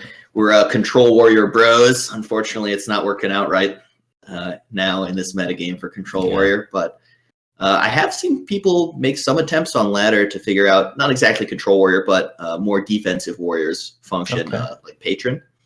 Have you seen any of those builds yet with that 5-mana 2/7 taunt that gains armor? That's been in there. All sorts of stuff's going on ladder right now. It's pretty exciting. Yeah, you got to imagine there's some sort of Control Warrior archetype since they have such great control tools with Execute, Shield Slam, and Brawl. But it's been tough to figure one out. They've been really bummed out about the whole new Jade mechanic that has really seemed to completely remove Control Warrior from the metagame. So it'll be interesting to see in like a month or two if there's any sort of a warrior archetype that is not tempo based. But it's a nice change for warrior, right? Like for the longest time, the Control Warrior has just always been a staple in the metagame, and there hasn't really been too many great tempo warrior builds besides recently Dragon Warrior. So maybe warriors shifting away from control, just a new identity for a little while, wouldn't be the worst thing in the world. Sure, I enjoy a little bit of smorking here and there, but I do miss tank up, rank up, the good times, Yeah, and I mean, even like tank up's rotating out pretty soon, right? Like Justicar is going to be gone come like April or so, whatever that is. So. Yeah, it feels bad, man. Maybe they'll give it the Kazakus treatment. They just kind of come up with a new mechanic to make warrior control kind of viable. Mm-hmm. Yeah, I want to say it's not just the Jade stuff that's holding back Control Warrior right now. It's also Kazakus in particular. The strength that gives to Reno Lock, and Reno Lock punishing Control Warrior because it has just the superior, more consistent late game because of the hero power, right? Yeah. Life tap, get there. Yeah, we have seen life tap be insanely powerful, being able to take games long, and what a hand from Purple, able to get a lot of wild growth, mana acceleration sort of stuff going on, but nothing really to capitalize on the acceleration, so he's in no rush to coin it out. Going to be a bit patient with it. Yeah, if Purple went coin wild growth into wild growth, he'd be floating a mana on turn 2 and on turn 3, so he chooses to instead just save the coin.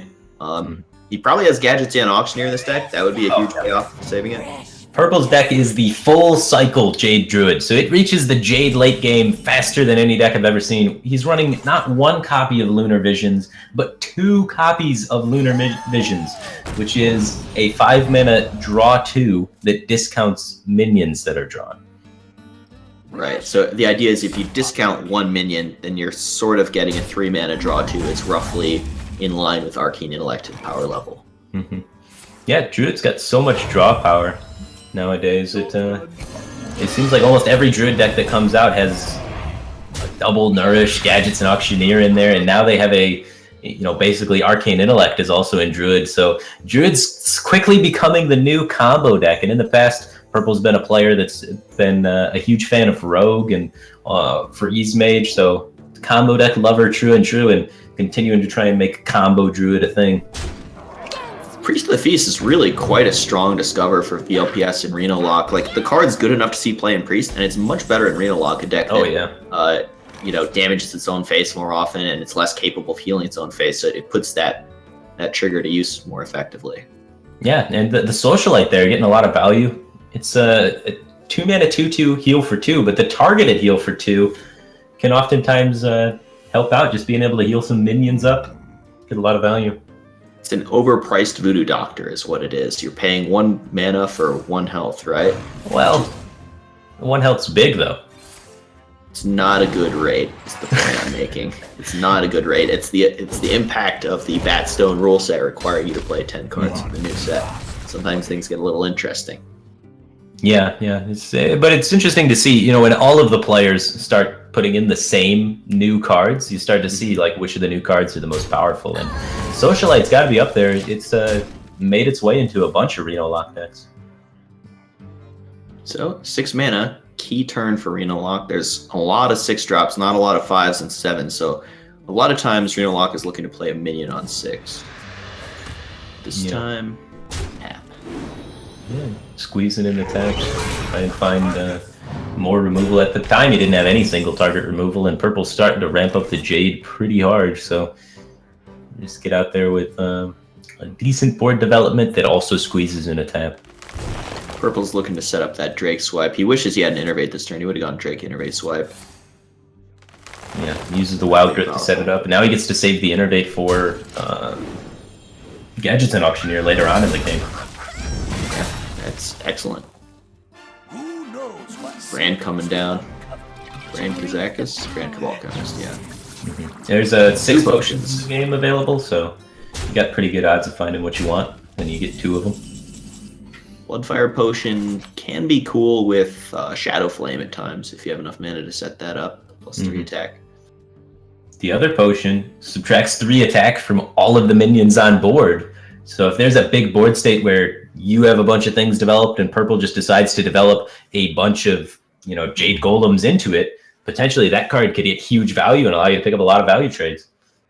Yep, and if VLPS is not ahead on board, then that card is quite dead a lot of times. Yeah, you have to be ahead on board to make it work, and that's why it's a Priest card. Those are Blizzard's favorite cards to give to Priest, are cards that only work when you're ahead on board, and then Priest oftentimes has no way to get ahead on board. Well, it's a little bit better in Priest, because in Priest you can theoretically combo with Shadow Word Horror, destroy all minions with 2 or less attacks, and stuff like that. That's a cute combo for sure. Yeah. I've yet to see that one done by any control priests yet, but... Yeah, because you have to put both of those cards in your deck, and they're both quite weak individually. If you don't draw the combo pieces together, it's really embarrassing cards. That's the issue. So but you could maybe build some sort of control card draw combo priest. I'm thinking about Mind Blast Priest with a bunch of card draw in there, and then you can consistently draw the make all of the minions have less attack Shadow Word Horror combo. Now we're cooking. Firebat thinking about Freeze Priest. This is new territory, huh? Okay. VLPS Set up a Doomsayer for tempo. Could play for VLPS. Sick. Purple really wants to have Nourish here so he can actually use his mana for something, but you may even see him just mulch this. Yeah, he doesn't want to surrender this tempo. He wants to go guns blazing. He's ready. It's time to battle. I like this play from Purple. He knows what matters. He's got to have pressure on the Reno lock. Yeah, as soon as you give them a free turn to just do whatever they want, what they want to do is kill you, and they're going to do that.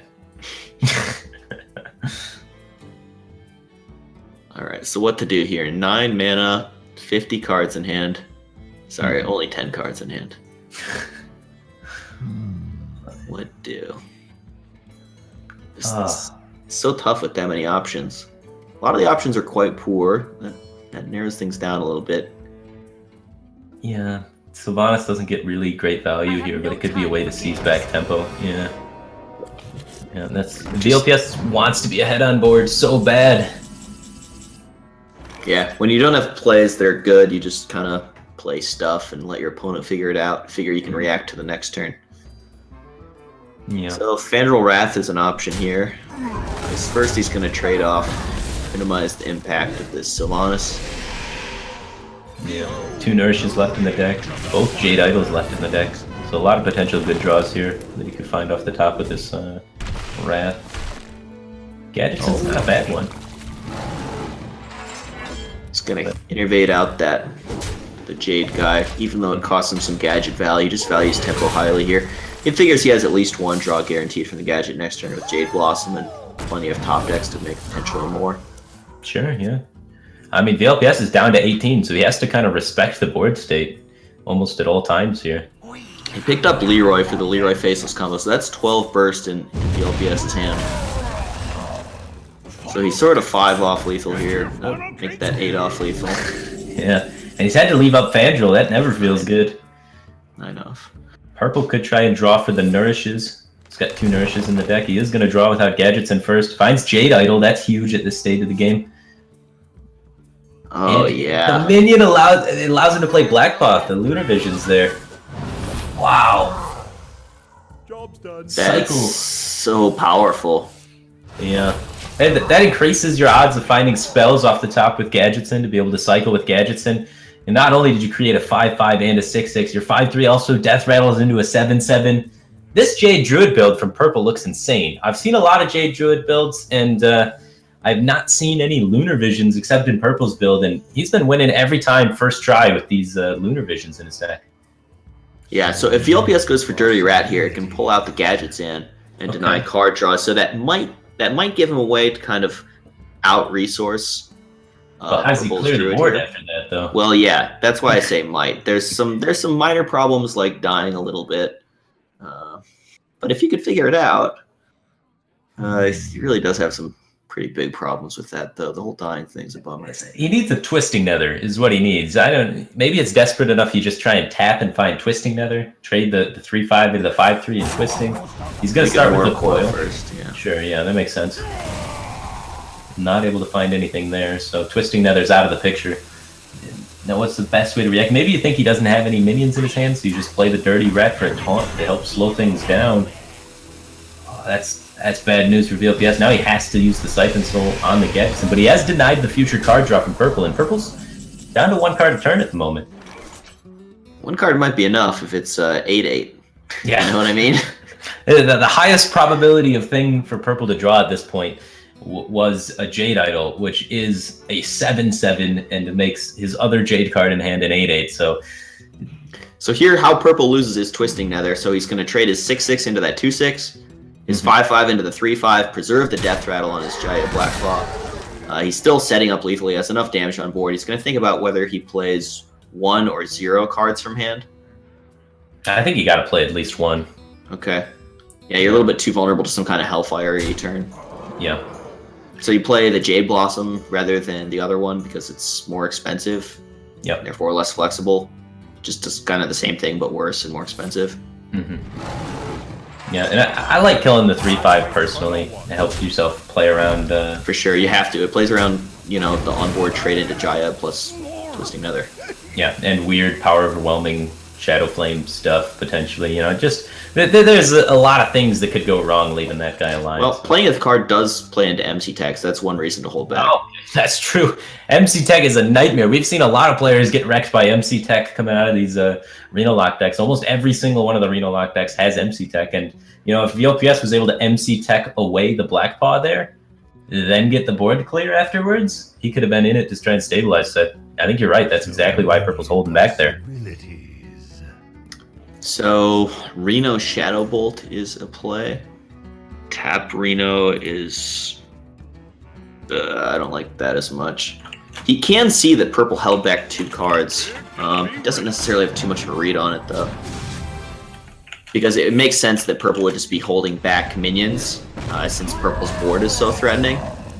And therefore, he just doesn't really narrow down purple's hand range too much here.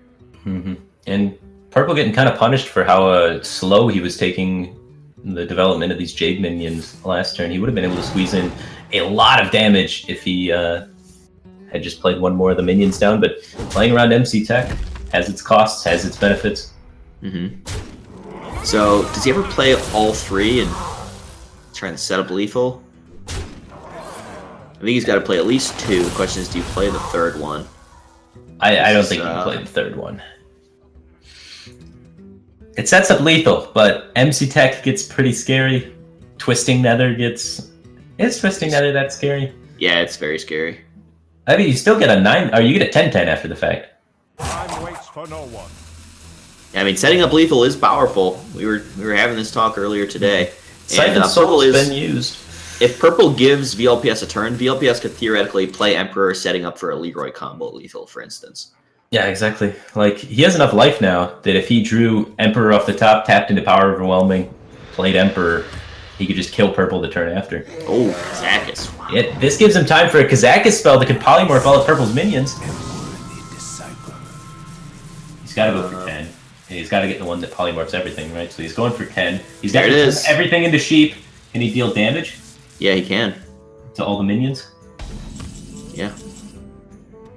Purple might have given VLPS too much time here by trying to play around everything. Yeah, he just made a really frustrated look. He just kind of like leaned back and sighed and all that because he knows that Kazakis is just a disaster for him. It makes things so much more complicated.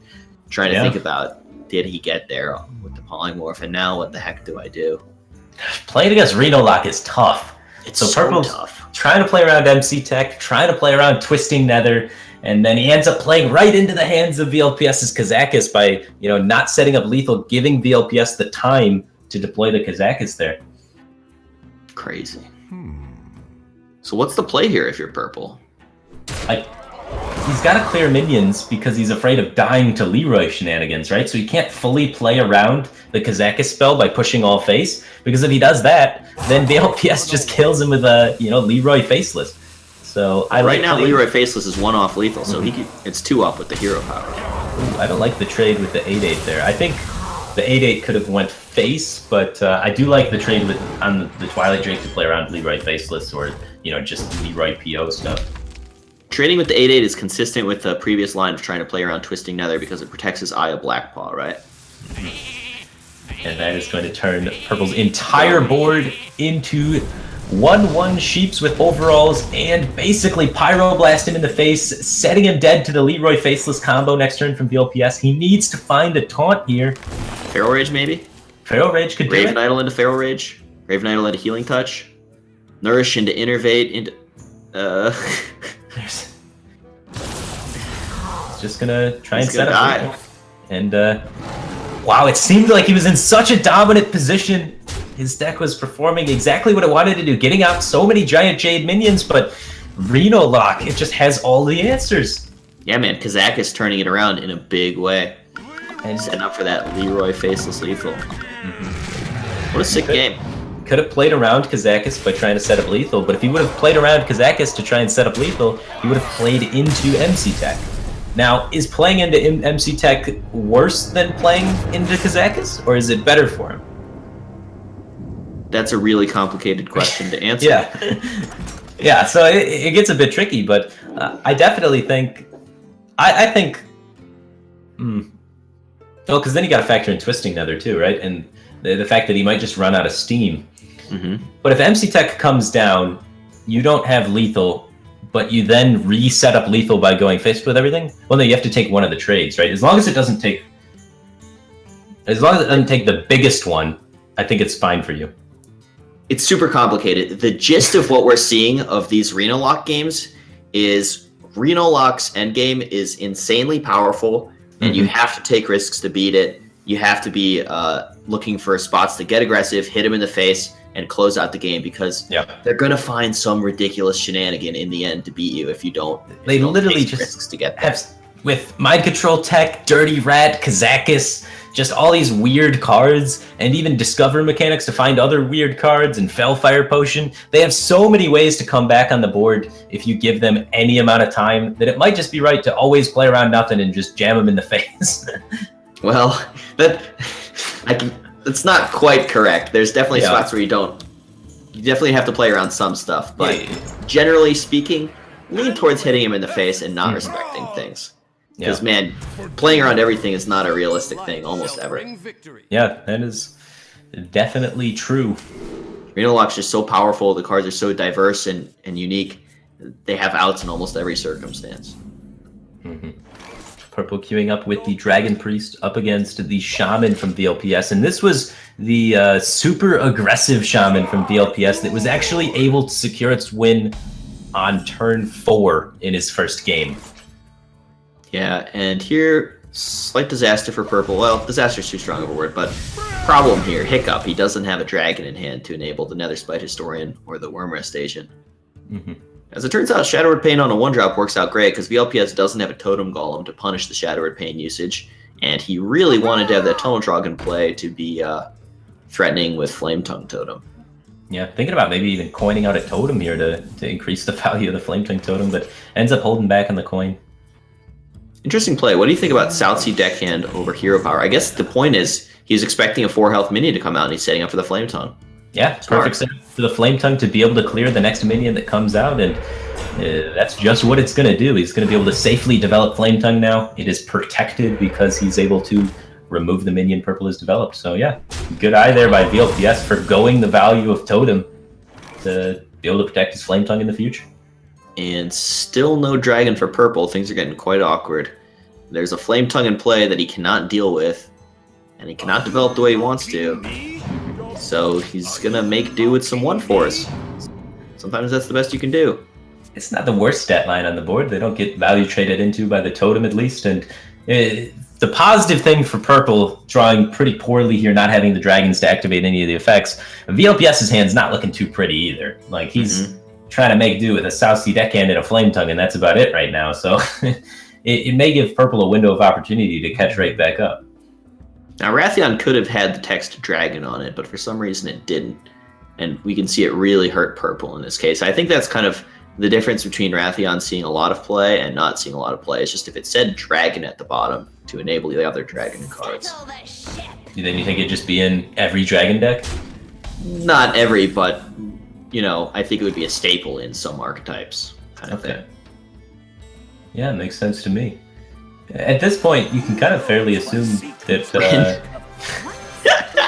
Brand draw none. But he does get the Brand there, which may heal him for 7 health at the moment, because if the LPS has to take care of that Brand by trading in that 7/4, that gives purple a lot of life.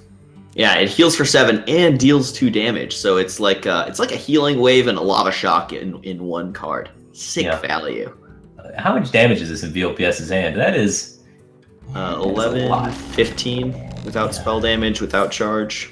Okay, and VLPS gonna choose to fight for the board here in this instance.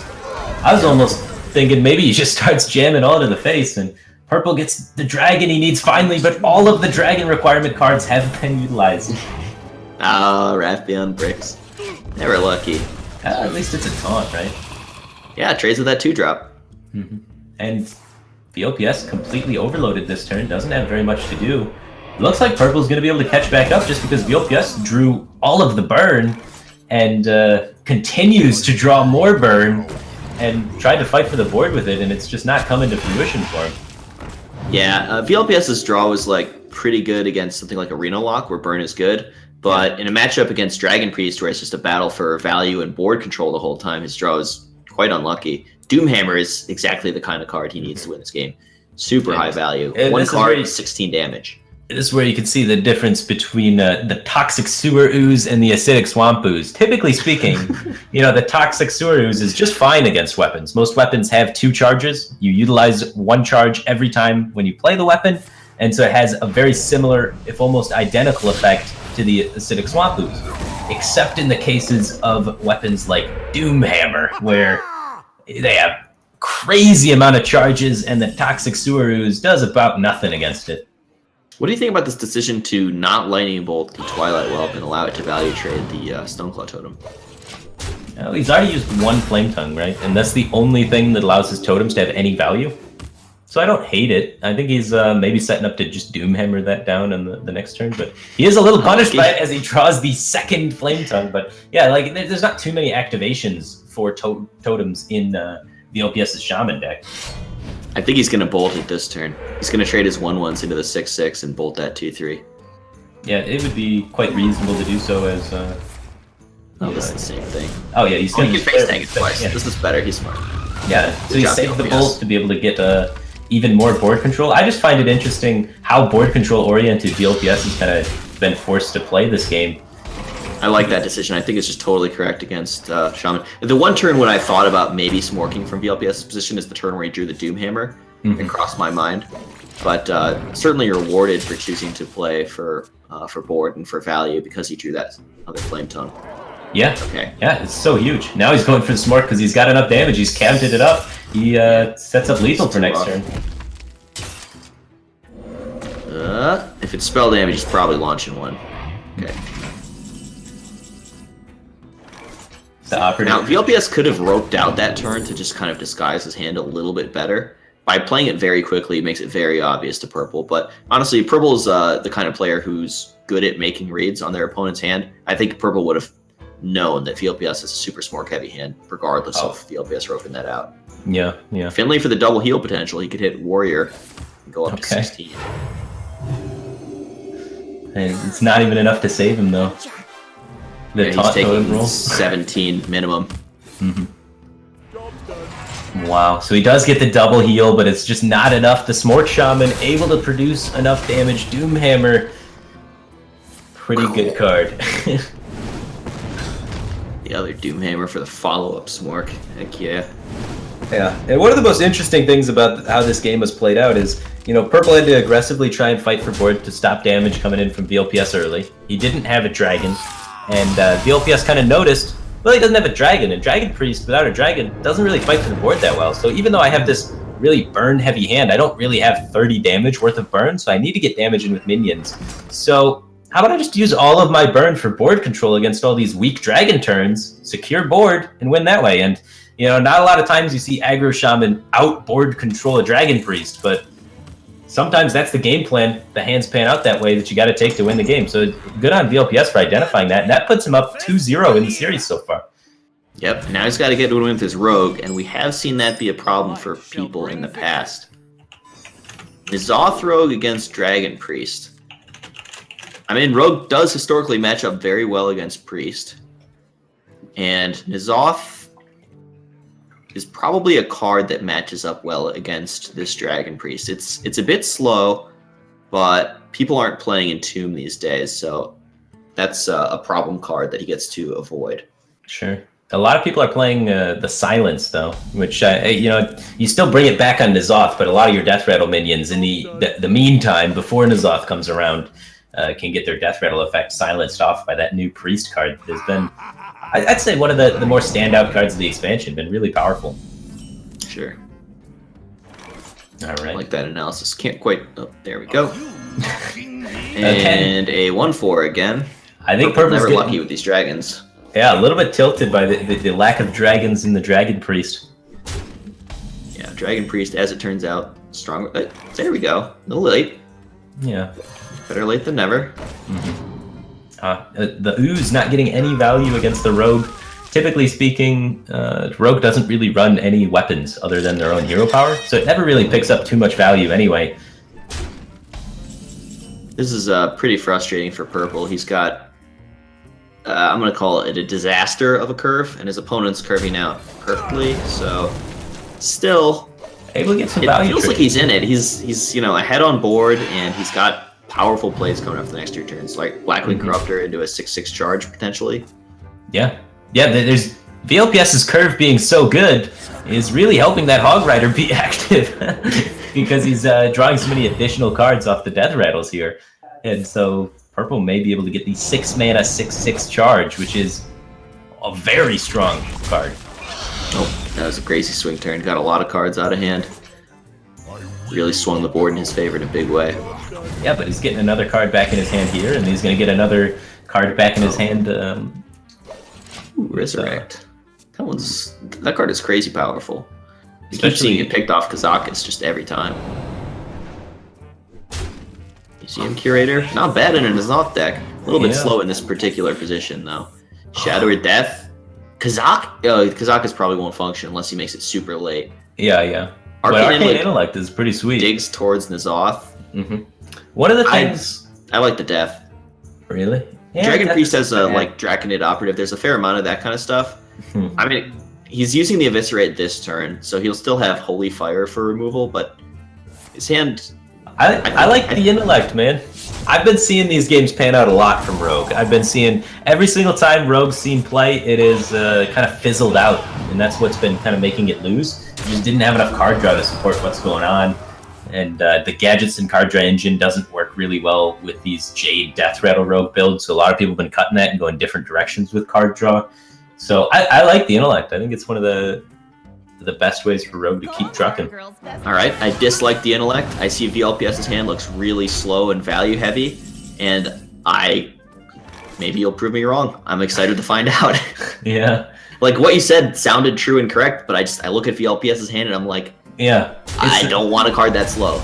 Yeah. I mean, that is definitely a fair point to make, because although that's been the case in the past, his current hand, he's got a 6-drop, he's got a lot of high value cards in play.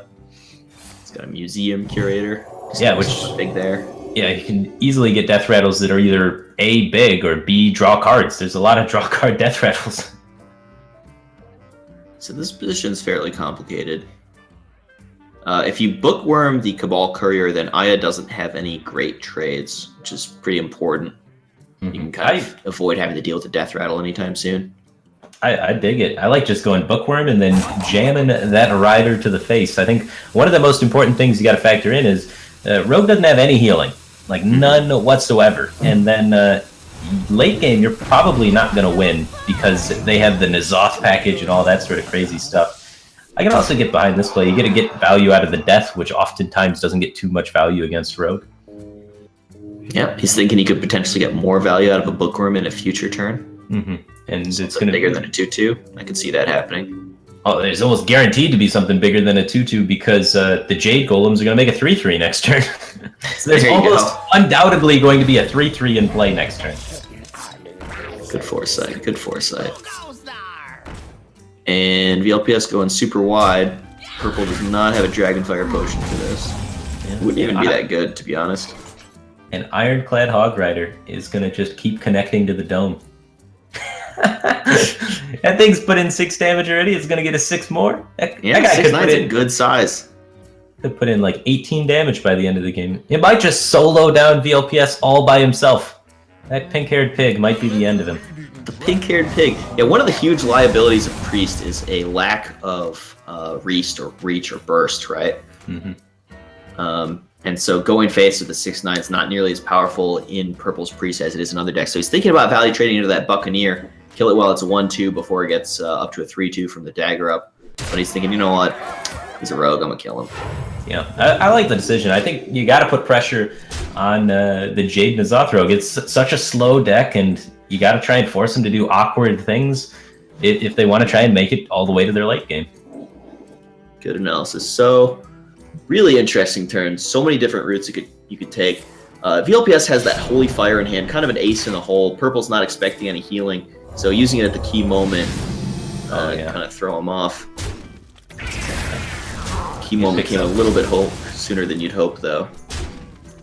It picks up a lot of value here, though. It basically stops all of the aggression from Purple. You know, he's down to just a 3/6 and a 1/1 instead of a 6/9 on the board. So look at that, Draconid Operative. I guess Swashbuckler. Yeah, re-roll. Yeah. Try and find something better, and it fits your curve nicely so that you can develop the Talon Priest alongside it. Sure. The Jade Swarmer just gets a 1/1. That's not great. Oh, just going for the Tempo Tempo play. Sap. He's gonna try and end the game really soon. All right, so he's playing the Twilight Whelp then, I assume. All right, I cannot predict Purple at all right now. Yeah, kind of conflicting plays, I guess. He wants to try and make sure that. I guess he's trying to play wide on the board, huh? He wants to try and get as many bodies out there healthy as possible so that he can guarantee chip damage. Because one of the things about these rogue decks, they have a lot of value. They have pretty good single target removal with saps and eviscerates. They oftentimes have absolutely no AoE abilities. So next turn, since he's preserving this 1/3, or at least making it a little bit more awkward for VLPS to deal with, then he can play 3 additional minions next turn and just keep going wide on the board, and then VLPS simply won't have enough minions to trade into Purple's minions. But VLPS kind of noticing what pretty good. Yeah, Purple's doing and develops as many bodies as possible thanks to getting that Priest card there. So preserves that 1 life. VLPS getting scared if the Purple Dragon Priest burned. 8 to the face, he would die to 6. So something like Brand Blackwing Corruptor would have been lethal. Ooh. Very spicy, but Twilight Guardian is just kind of much better this turn, huh? Yeah, and you know it's pretty unlikely for VLPS to have a sap, because sap oftentimes a one-of in these sort of control-y, death-readily rogue decks, because they don't want you to have continual resources, so it's not as good. And we just saw the sap from the Operative, which means it's in VLPS's deck still. Drawing into Backstab's a good one, but doesn't look like it's enough. There's an awful lot of stuff on Purple's side of the board, and not that many answers in VLPS's hand. It looks just too slow. Yeah, that's been the case with a lot of rogue decks. So I guess Arcane Intellect was too slow. So he's got 13 damage in play. Thalanos Backstab makes for 16 damage, which just doesn't even clear the biggest 3 minions. Clears the biggest 2 minions. Then gets overkilled by 3. Now he's gonna go, maybe it's either Huckster Backstab or Thalanos like Backstab. Play into his outs. Yeah, get the memes. He's like, I have no idea what. Not Kazakis. Definitely not Kazakis. Wow. So Needed purple tempoing out the rogue with his priest deck. That's been kind of the story we've seen of all of these rogue decks. VLPS, the last player remaining with a rogue deck in the upper bracket. Frozen also brought a rogue deck and was eliminated. And then, who's the last rogue deck? I can't recall. Eloise was the other player, got eliminated. Kibler. So we're gonna see. Okay. Kibler is rogue as well, and he's on in round 2 of the losers bracket. So rogue, not the greatest showing overall, but you know, maybe he's gonna try again. VLPS gets 3 chances with his rogue here. He's 0 for 1. He's got 2 more to go. Rogue against Druid. In the past, that was a rogue favored matchup, but this is such a wildly different decks than what that was in the past. It's not very relevant, right? I gotta imagine it's probably still rogue favored right now, just because of He has a much better opening hand, that's for sure. Yeah, that's for sure. Well, the wild growth changes I things take a it little back. bit. All of a sudden, I feel like Druid had the better opening hand.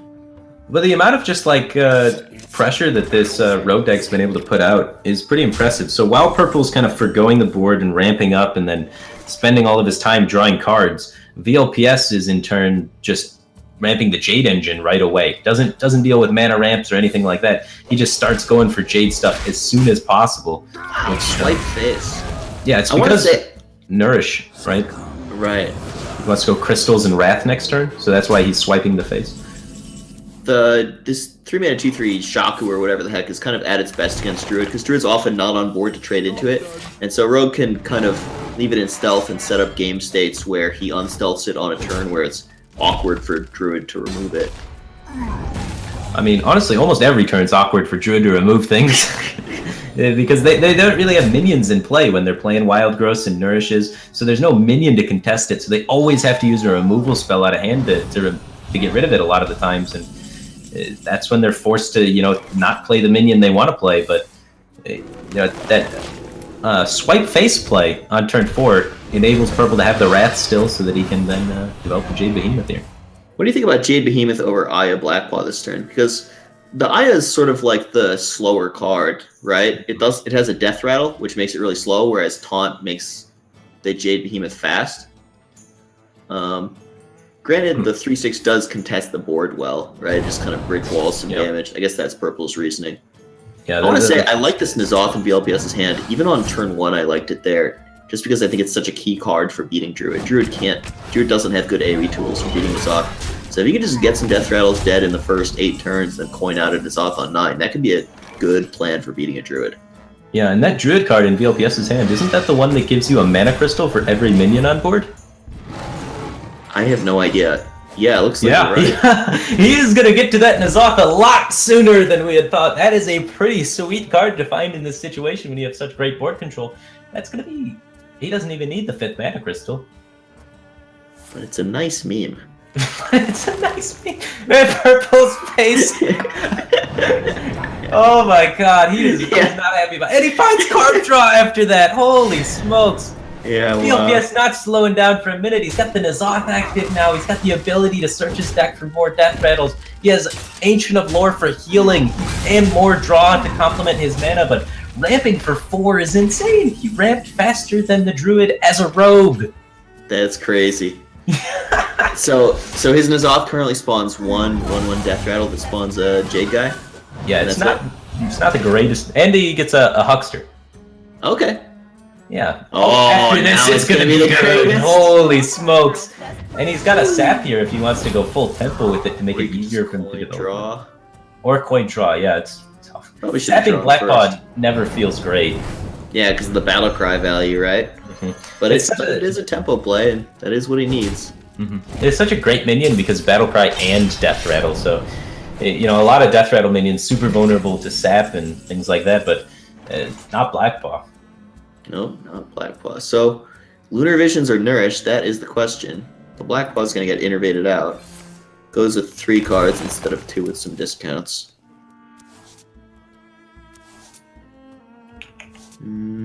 Is there anything better than Blackmaw? Almost never is. Oh, says yes. Quite interesting. So he could Living Roots. He could innervate Wrath Living Roots. I mean, he is looking for tempo plays here. He doesn't know VLPS has that N'Zoth in hand. But definitely Purple wants to be as far ahead on board as possible in standard Druid versus Rogue matchup. Like that's the gist of the Druid versus Rogue matchup. It's tempo. It's about being ahead on board. So goes face, holds on to the removal. Yeah, just none of the removal plays are efficient enough in his judgment. He's going to save them for later. And here comes N'Zoth spawning Aya. No, there's no Huckster in this game. Okay. But yeah, the N'Zoth just devastating against Druid. Purple's having a giggle at how kind of unlucky this was. Yeah, things did not really fall in his fortune. He doesn't even know the extreme of it yet, because VLPS was able to actually find a bunch of card draw to use with his extra mana off of his random effects. Yeah. It was sick. He's still in it, though. Well, his yeah, Jade Golems are he's huge. staring down 17 damage, and he's at 21. So an Eviscerate would close it. He could Lunar Visions into Eviscerate. He's only got one Eviscerate in the deck, right? One's been used already. And that's the only burst that there really is in this Jade Rogue build. Okay. I kind of don't like the Lunar Visions play. I like playing it slower, and because if Lunar Visions bricks on Eviscerate, you made like a poor tempo play. Yeah, why not just develop a bunch of Jade stuff? Like, I like being able to maybe develop the Jade stuff and use Ancient of Lore to heal one of the minions that you trade with, get a value trade in there. Or heal yourself, that's fine too. Self-heal's interesting. Druid typically doesn't have a ton of burst from hand. Well, this allows you to go face instead of trading, though. Okay. Or you could just full trade. Okay. I mean, he does have a giant board against Druid that Druid can't handle, right? So that makes some sense. This is where Purple needs to have the Yogg-Saron tech that we saw Frozen playing in the Jade Druid. One of the biggest problems with Jade Druid is it's unable to answer giant boards, and that's why some players have decided to tech in the Yogg-Saron. Does Ancient of War save him? I'm going to say no. That's a lot of stuff. It puts him up to 30 health, and he can Living Roots the N'Zoth. Yeah, he's still taking a turn. Okay, so there's... Living Roots the N'Zoth, he makes a couple of trades. He kills like a 7/7 with the trades, and then there's 8 and 2 into the 10 health.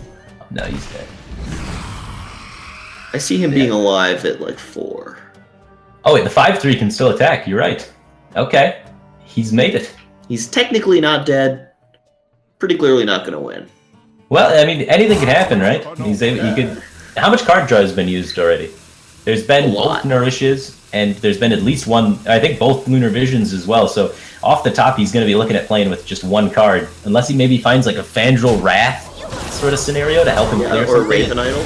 Fandral Raven Idol could go berserk. Ooh. Does that change things? That's kind of burst damage, it's 2 not burst. Lethal. It is powerful. I really like Drake Fan of Knives. You could hit Eviscerate for lethal off the Drake, or maybe a sap. 1 damage off lethal.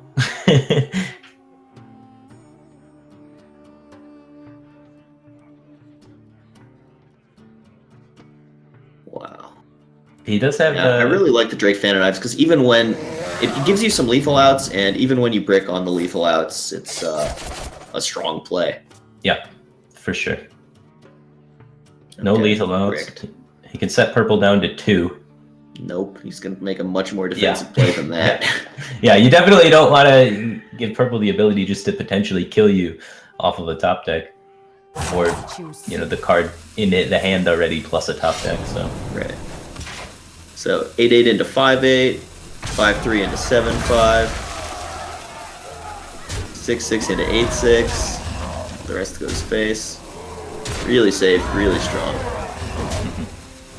This Fandral Raven Idol has to be just berserk. No. So he's one off lethal.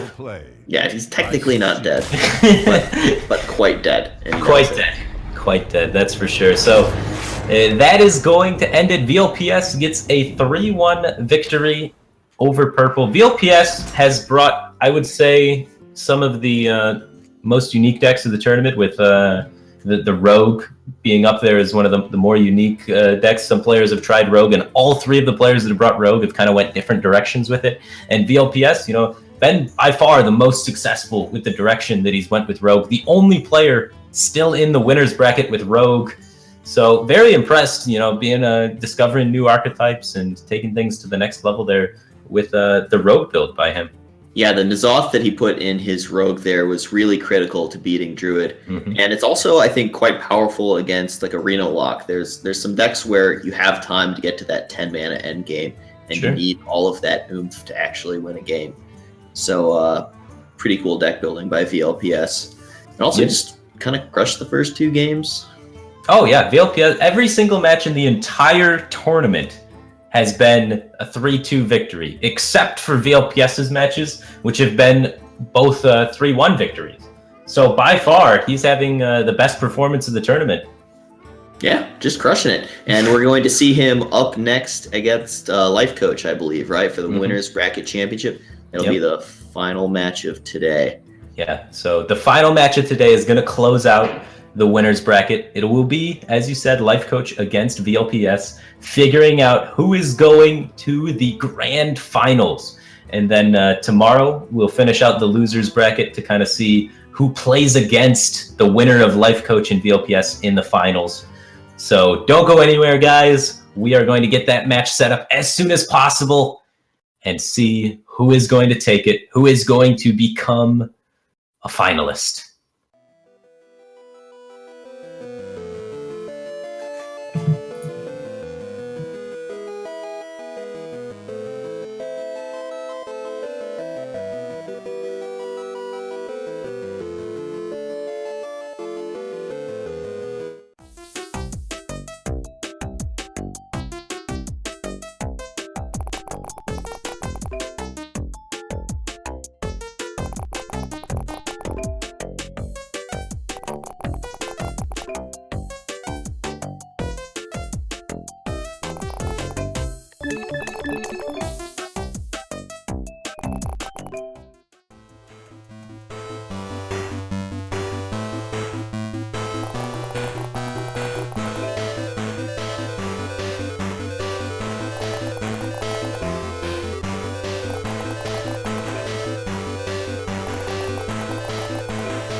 Welcome back to BatStone, everybody. We're looking at the brackets here. We're going to be getting into a match, LifeCoach versus VLPS, right? Yeah, that is the match that is coming up next. The winner's bracket final between LifeCoach and VLPS to see who is going to make it all the way to BatStone finals for a chance at the title. It's going to be an awesome match. So let's see. VLPS has that Rogue, which is always kind of a soft spot. Do you think that's going to hurt him against LifeCoach, or do you think it's going to be okay? Do you think it's going to be able to pull out a win? Well, LifeCoach is kind of rocking more of the standard lineup that you traditionally expect everyone to kind of be playing. He just brought really the strongest decks, and then I guess Shaman instead of Druid. So he's got the Reno lock and he's got the Priest, and VLPS has been versing opponents that have had Reno lock and Priest all day today and all day yesterday, and he's 3-1'd everybody. So I have to imagine VLPS is pretty confident going into this because he's been playing against these classes and these sort of decks, not exactly card for card the same. Everybody has their own little preferences and their own little techs, especially in Reno Lock. Mm-hmm. But he keeps 3-1 in them. So I have to give edge to VLPS for sure, just based on past record of how the action's been breaking down. Okay, well, I'll take the other stance then. And I'll say I think LifeCoach is a favorite, just because historically LifeCoach is such an incredibly dominant Hearthstone player. Really just one of the best in the world. VLPS is a great player. I mean, no disrespect to him. But I think of LifeCoach as just one of the best ever kind of thing. And VLPS is very good. So kind of a difference there. But you've made some great points about, VLPS has shown the most dominant performance of this tournament. And this tournament is kind of unique, one of a kind. It's its own format. So perhaps the more relevant statistic is who's doing better in this tournament, which is VLPS. Mm-hmm. Mm-hmm. And that's a great credit to him as a deck builder, right? Oh, yeah. To just come into a totally new metagame shaped by rules that got voted on by the community. So then you got to reevaluate a lot of things and make different decks. And then we threw in the last minute banning patches. So then you got to even reevaluate a little bit more. So it kind of makes things a lot different than ladder. And it's a big time commitment to really figure things out and a lot of theoretical thinking to try and understand what's going to be optimal in that format. So should we take a look at the brackets, kind of talk about what all the matches we've seen so far today? There were quite a few good ones. Mm-hmm. So Crane against LifeCoach. LifeCoach won 3-2.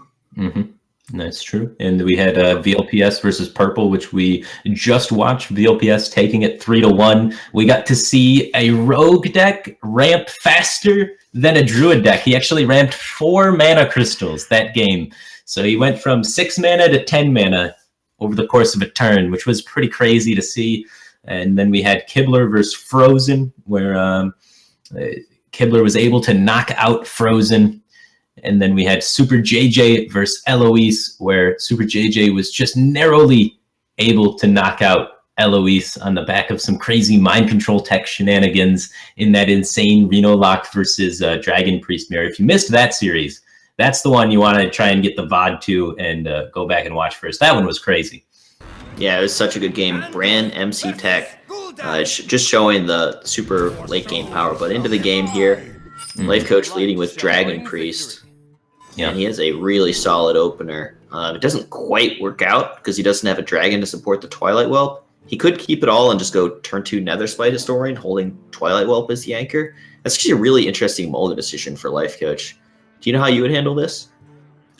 I think I would keep it all. I think it's kind of greedy to try and find much better than that. You get the 1-2-3 going on sometimes. Like if you top deck a dragon, you're going 1-2-3, and that's insane. You're in a bad matchup, so you have the high roll potential. And if you don't hit a dragon, you still have a very good curve of 2-drop into 3-drop with the Twilight Whelp just anchoring it. So I think it's the best of both worlds. You got the opportunity to high roll, and if not, you just have a consistent, pretty good hand.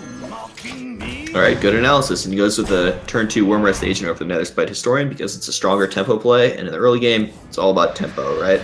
Netherspite Historian kind of gets better later if you combo with a brand, and also when you just have more information about the game state to help you decide which card you want to discover. Yeah, exactly. The more information thing is actually so huge in this matchup. We've seen this matchup played out about 6 times or so. And there's been so many times where it's, the typical standard line of play as Dragon Priest is to pressure down the Reno Lock, try and kill them, and get a hard enough board to remove that you can actually kill them before they can do too many crazy busted combo stuff. But so often it has been the case where you've needed to switch directions with that. You've been, you just kind of have to go for a value game at some point. So it's super interesting, and being able to maximize information with another Netherspite Historian has been important. Looking for operative, and there it is, the perfect turn 5. Mm-hmm. Yeah, not only the perfect he could hold back on the Twilight Whelp. Oh, why would you do that? Oh, play around my control tech, maybe? Yeah, I mean, I think he has to play one, but not both. It's just the gist of it. You also could value the hero power this turn. You could take the 2/7 trade in and then heal it back up. Okay, really dodge that MC tech. Mm-hmm. Well, going back to what I was saying earlier, my inclination is to take some risks in this matchup because the super late game is tends to be super bad. So I would play one Twilight Well, reserving the second one to enable my turn 5 Dragonid Operative, and I would go face for 5 damage here. It does expose yourself to MC Tech. It doesn't get the value of healing. Life Coach going for a more conservative line does play around MC Tech. Yeah, plays around MC Tech and some of the AoEs potentially. You can look at Shadow Flame there. Trade in Shadow Flame would have been a disaster. Okay. Yeah, so I think I like the trade. There's MC Tech and Shadow Flame. So if it's just one thing, I think it's better to just go all face. But since it plays around 2 things to take the trade, I like it. Fair enough. This is a really interesting discover. All 3 cards have some merit. Siphon Soul, don't like it too much because I don't see Reno Lock slamming down a big minion that often. I guess like Mountain Giant, but we just saw turn 4 and it's just Refreshment Vendor, right? There's no Twilight Drake, no Mountain Giant. So yeah, you gotta be Peddler could find Burst. Yeah, I do like Peddler Burst potentially, but you got to be thinking, how does it line up for the upcoming turns from VOPS? He's been holding on to the coin. He didn't have any big minions, so the next slot for big minions that you'd think would probably be like Emperor Thorsan on 6 or something like that, because he missed the 4-drop big minions, so you can already put him on not having Twilight Drake, not having Mountain Giant, and you have Shadow Word Deaths later on in your deck if he draws them a little bit later on. So I think the most immediate thing you're going to want is Burst. So I like Dark Peddler personally, but I think there's a lot of merit to Mortal Coil as well, because Life Coach has all of these little minions on board, and all the small amounts of damage add up to being able to use the Mortal Coil to draw a card. The argument against Mortal Coil is mainly that Wrathion in hand, which already gives him some card draw. Yeah, and he chooses to go with Siphon Soul. Now, why do you think he goes with Siphon Soul here? He doesn't have an answer to a big minion in hand, so having an answer, I guess, is helpful. But what do you think? Yeah, I think it's exactly what you said. It's just an effect he doesn't have an answer to. There are big minions in VLPS's deck, and Life Coach's hand doesn't answer them, so he picked the thing his hand doesn't have. It's also the best card for beating taunts, honestly, and if he thinks this board's just going to ride, then this board could take him all the way to victory and be able to scoop up a taunt with the Siphon Soul to continue putting damage on VLPS. Sure, and this is where it gets super complicated, figuring out how to deal with that Sylvanas. Do you go face with 3 minions on the right and then trade your operative into the Sylvanas? Or is there a better way to do things? Obviously, the scary things with not trading into Sylvanas is like Shadow Flame and whatnot, but yeah, it seems like you have to trade into Sylvanas. It's otherwise, like, Arena Lock has so many strong activators and punish cards. Cards like Hellfire and Demon Fire and Shadow Flame. It seems like leaving Sylvanas up is just asking a punish. The question is, how do you deal with the Sylvanas? He goes for the low smork, high trade potential line of play. Yeah, we saw this a little bit earlier in Life Coach's playstyle in the matchup. I go back all the way to day 1 even, when he was playing Dragon Priest up against... who was it that he was playing against day 1? It was up against it was up against Frozen, actually. Dragon Priest versus Reno Lock. And when you think about Frozen, he's a very renowned, pretty solid Reno Lock player. And Life Coach almost took him to fatigue by just always taking the value line of play, always taking the highest value cards off of Discover, and just always trying to play around AoE as best as possible. So he could be trying to already shift towards that control style of gameplay after that Siphon Soul pickup. But you can see after Sylvanas stole the Twilight Whelp, he ended up just going face for 3 instead of trading. Kind of makes you wonder if he should have just gone face with all 3 minions before trading into the Sylvanas, since he's not trading anyways. Maybe he could have just taken that 2 extra damage. Yeah, that's very true. His line of play might have changed, I guess, if he had taken the 2/7. Okay, so Holy Nova's a little bit interesting here. You can trade Holy Nova and then heal up his... Nah, it's pretty weak. Yeah, you're not developing anything is the big issue with that. I think you got to get at least something on the board. I'm not too big of a fan. I don't hate Corruptor, I guess. It just seems like mediocre Corruptor value, but it might be good enough. And sometimes in this matchup, too, you can save Corruptor with Brand for some sick burst that the Reno Lock's not expecting. So 6 burst of 6. Yeah. Priest burst is such a joke. I really like sometimes- Ragnaros and Priest, and that's a big part of why, because Priest just doesn't have any of that kind of effect in the deck. So I like putting Ragnaros in my Dragon Priest as often as possible. Sure. Yeah, it's so awkward here. It seems like you might have to ignore the board and just develop. Maybe operative plus heal is fine, right? Like you get that 2/6 in the way. The trades for VLPS are awkward. Yeah, that's what he's gonna go. And you're with. trying to set up a Dragon Fire Potion is the main point of this play. Burst. All right, Mixtures of Mixtures is absolutely terrible. You don't want to be taking a low impact card that heals your opponent. Second Right Bruiser is often going to be a 5-mana 4/5. Yeah, like you said, ooh, burst, right? Yeah. The AoE component of it is awkward. It is some burst damage, and we've got low standards for burst when you're playing Priest. Yeah, and I mean, even though 5 damage is a lot of damage, a lot of your minions have more than 5 health. So if you can burst your way through a taunt, you can really surprise your opponent with a lot of damage out of nowhere. Okay, yeah, that's a good point. Yeah, It hits taunts in addition to face, so it can kind of do more than 5 burst. yeah, it can do 10. Or on this board, since VLPS has got multiple taunts here, it removes all of the health of the taunts. So that is 6 damage there, and in addition, 5 face damage. So it's really close to being able to kill VLPS. He can already set VLPS down to 5 health with the Dragonfire Potion if he wants. Yeah, that is a pretty strong play. If he puts him to 5, he's not quite setting up lethal because he doesn't have 10 mana for the Holy Nova Blackwing Corruptor. Mm-hmm. But it almost sets up lethal, which is pretty strong. Yeah.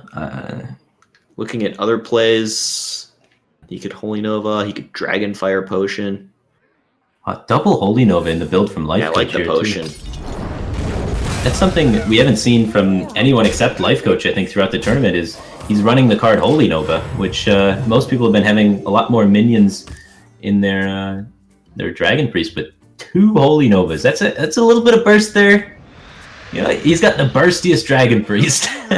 Yeah, Holy Nova is a card that's very consistent with the fact that Dragon Priest is so often ahead on board, because the card plays so well with being ahead on board. The 2 damage often isn't enough to kill a lot of things on its own, but combined with value trades, it can finish off an opposing minion and heal one of your minions after you made a trade, that kind of thing. And Dragon Priest is very well set up to be ahead on board and create these sort of kind of bounce sort of semi-value trades, especially with Cabal Talon Priest giving your guys +3 health and Powered Shield giving your guys +2 health. Makes a lot of sense to me. Looks like the Tempo Siphon Soul is going to be used here just to clean up the Reno Jackson. It was a little bit awkward for him to answer it. He's not able to develop anything behind this, though. Yeah, he moused over the Twilight Guardian. I think LifeCoach might have miscounted his mana. He might have thought he had 10. Yeah.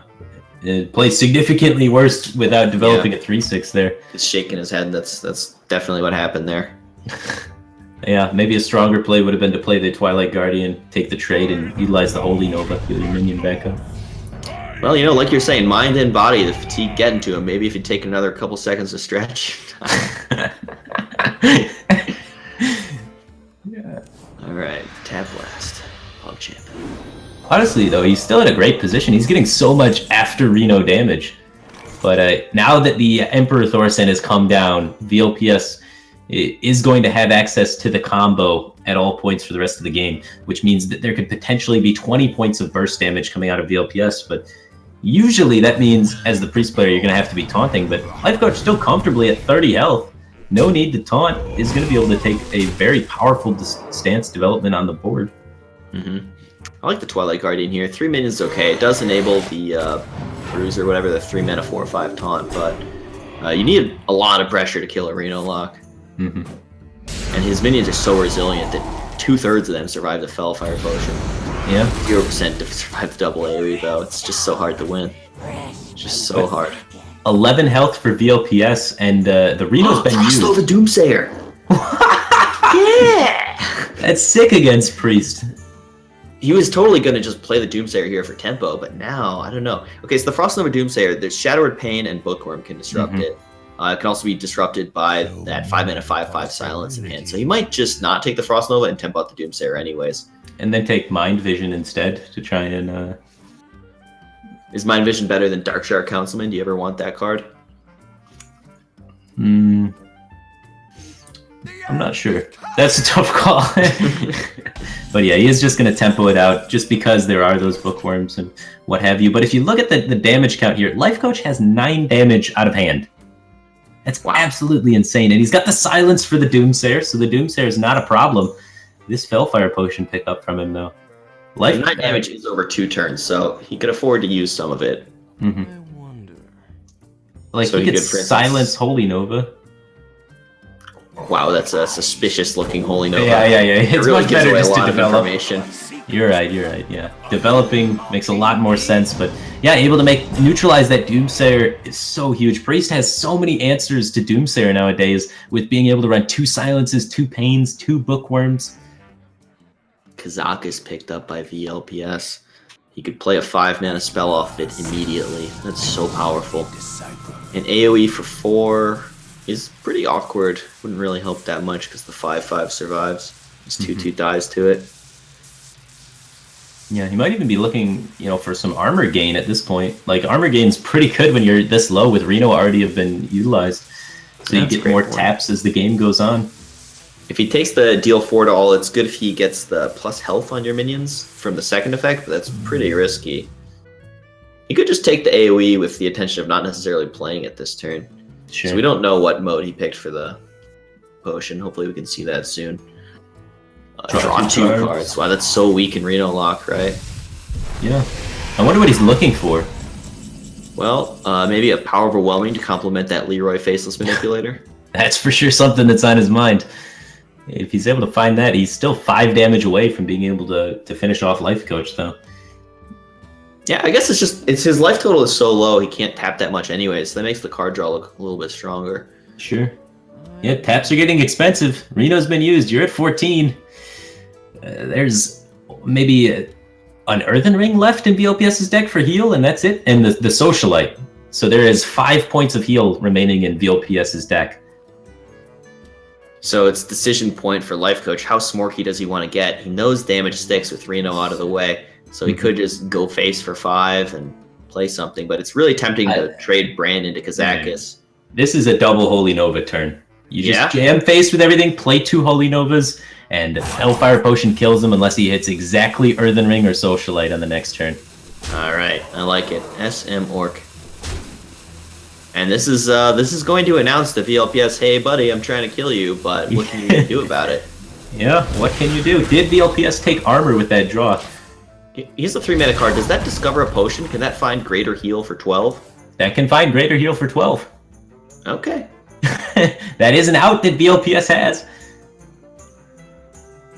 It's not one that you think about, though.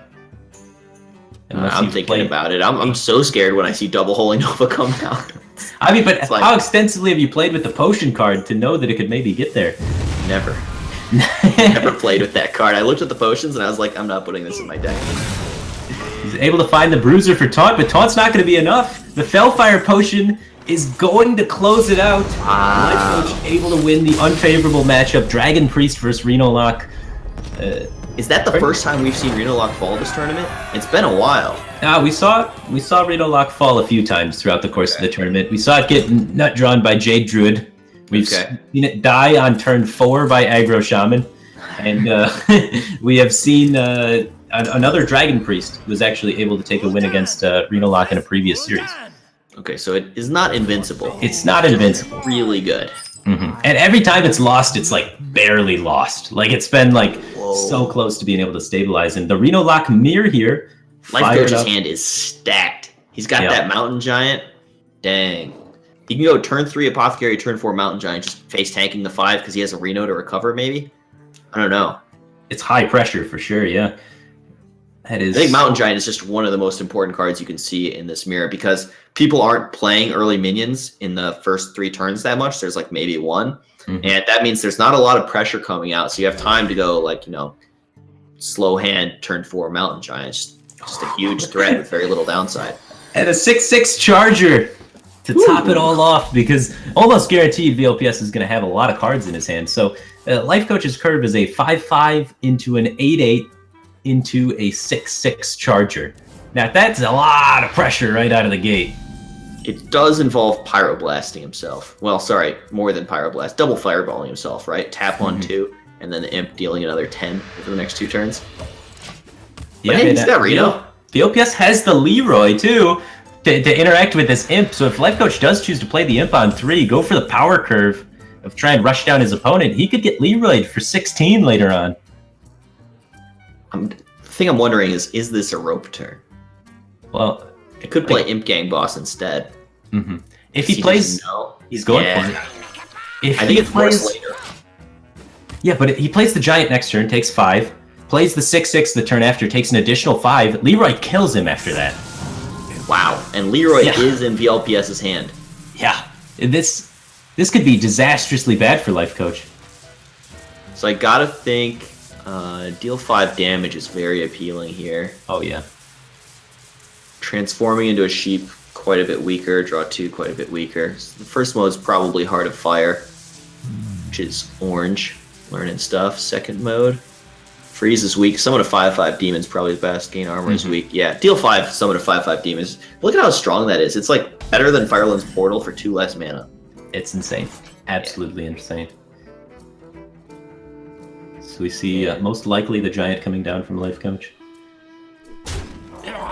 And note that this 3-mana 5/5 is actually meant for trading, and the reason for that is because it wants to kill itself before it kills its owner, right? It's a bit suicidal in just every way.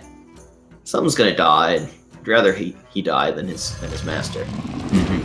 He's a loyal imp, if occasionally a bit brutal. So I'm curious, do you know the interaction between Reno Jackson and that 3-mana 5/5? Because I do not. I'm not sure if you take the 5 first or... You take the 5 first. If he kills you, you're dead. You don't heal back to 30. It's just GG, game over. Pick up the pieces, go home. A Dirty Rat for 5 damage pulls the Reno! Oh my! Dang. Oh, this is getting pretty high. He's got 12 burst in his hand already. Life Coach only has 6 life to play with. He's got some heal in his hand already, but he does have that. Holy smokes! So he's gonna need to start by killing off this 5/2 imp. Oh yeah, that guy's gotta go. If that 5/2 imp could coin out a 6/6 charger. I think that's the play. He trades the 5/2 imp to the 4/5 taunt, coins out a 6/6 charger into the 2/6 taunt, pushes 12 damage. The LPS is down to 14, staring down 3 large minions. How does he deal with that? The tempo of the Dirty Rat pulling the Reno, even though it pulls Reno, which is absolutely huge, it dealt 5 damage to Life Coach and pulled the Reno. It still gave Life Coach such a huge tempo swing, and he's going to try and capitalize on it with the leather-clad Hog Rider and just keep pushing damage, and he's threatening lethal next turn. Yeah, that's insane. What can you do? Well, using the potion, he can clean up the Hog Rider, right? It's a deal 5, create a 5/5 demon. Okay. Staring down 12 damage, he would die to 2 from hand, which, incidentally, Life Coach does not have currently. Yeah, you're obviously really scared. There's Hellfire, there's Defender of Argus, there's Fellfire Potion, Leroy Jenkins, Power Overwhelming, Soulfire potentially. Like, there's a lot of things that kill you, but I'm not seeing a better option right now. So many. Yeah, does seem like the play. That Dirty Rat from VLPS was... It got like one of the better outcomes, but it might have been overly aggressive with the imp on the field. Yeah, it really just did not work out for him at all. I mean, I don't know if any line would have worked out for him. I think Life Coach's hand was just incredibly strong for this matchup. Turn 3, 5/5, turn 4, 8/8, turn 5, 6/6 charge. That's the Defender of Argus. That's lethal. That's lethal. Life Coach picking up a 2-0 lead against VLPS. Right out of the gate. And that was pretty crazy with that imp there. That imp created a lot of interesting dynamics over the course of that game where, you know, VLPS was just a few points away from lethal with his Leroy Jenkins threatening to deal 16 damage against Life Coach there when he was at 23. So, pretty crazy stuff. Yeah, that imp is a card that I normally very much dislike, and I still do, but in that game, it was fantastic. That 3-mana 5/5, the drawback was just not something that VLPS could capitalize on because he was too far behind on tempo, and I do think that's what the imp is sort of intended to do.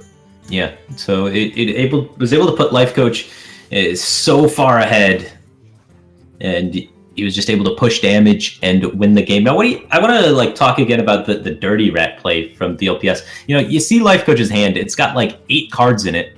There's a lot of times that you could pull a big minion. It is Reno Lock. They play so many big minions. Was the dirty rat worth it there from VLPS to bump Life Coach down to 18? I think if you do make the dirty rat play there, it's kind of less about the 5 face damage and more about the rest of the game circumstances. So to answer that, I'd really need to be looking at his hand to compare like how strong are the other options. But going into game 3, VLPS needs to reverse sweep against Life Coach's Shaman. Okay, it's probably doable. Like if there's any deck to reverse sweep out of Life Coach's lineup, I would have to say it would be the Shaman, right? That's been the least performing of the decks, you know, brought here by this guy. He's got the Reno Lock, which has been crazy good performing, the Dragon Priest, which has been performing on top of its game, and then there's Shaman, which is no one's got a really consistent third class yet. Right. And it does look like VLPS has not only a very strong matchup, but quite a strong hand. He can coin out Twilight Drake next turn if he doesn't want to just Shadow Bolt. Plenty of options. Life Coach's curve is reasonable. Turn 2 Totem Golem, turn 4 Jade Spirit. But it's not sexy by any means. And the 2 AoE cards in his hand are likely to be quite dead for quite a long period of time. I think the Stoneclaw Totem is definitely a deciding factor for VLPS to go with Shadow Bolt over coin Twilight Drake there. Yeah, and the Jade cards, you know, they're not sexy right now, but having 3 of them in his hand means they get pretty sexy pretty quick. They're bringing sexy back. Right. That's not just a 1/1 that he put in play. That's a 1/1 that buffs all future Jade cards. And Life Coach needs a Hex. Nope. A 5/5's bad. Pretty good still. Yeah, you could Hero Power Thing from below. It's not the worst. You see another play here? Jade Lightning doesn't quite get the job done, so I don't like it as much. I fancy the thing from below play. I think you could start training some stuff into that Twilight Drake to play around AoE a little bit. Like you maybe trade the 1/1 in. Sure, I'd like to see it maybe, but you start playing around the AoE, you start playing into mind control tech, and you just walk down that crazy Reno Lock circle where you end up playing around nothing at the end of the day. So it would have worked out for him in this instance, but I think because he has the Maelstrom portal to finish it off, I think it's maybe better. But he gets burned by the Socialite. All right. So Thalnos Lightning Storm is a guaranteed clear, but a very sad one. It leaves him overloaded, and with just a 1/1 on board, VLPS gets to develop. He's way ahead. I don't like that play at all. I like Totem. If you hit Spell Power, go with the Thalnos Maelstrom portal. If you don't hit Spell Power, just Jade Lightning down the Twilight Drake. Yeah, that seems correct. Is there any way to do it without Jade Lightning down the Twilight Drake to try and get greedy for a bigger Thalnos AoE the following turn? Okay. Like, what if you just Totem Pass? Oh, that sends some signals out to VLPS, and this is going into his Emperor turn. And Thalnos Lightning Storm does not beat Emperor Thorsan. It's okay with Maelstrom Portal. Like, you can handle it. Yeah, that's true. With the Maelstrom Portal. Yeah, it looks like that's what Life Coach is going to be trying to do. He's trying to set up the big AoE next turn. Oh, he's debating it now. He goes for the minions instead. I like this too. I mean, like the Jade Spirit's not really gaining too much value in your hand, so just getting it out there seems fine to me. And if your opponent does choose to develop Emperor Thorsan, that means one of your minions is going to stick when you do the AoE to swipe the whole board.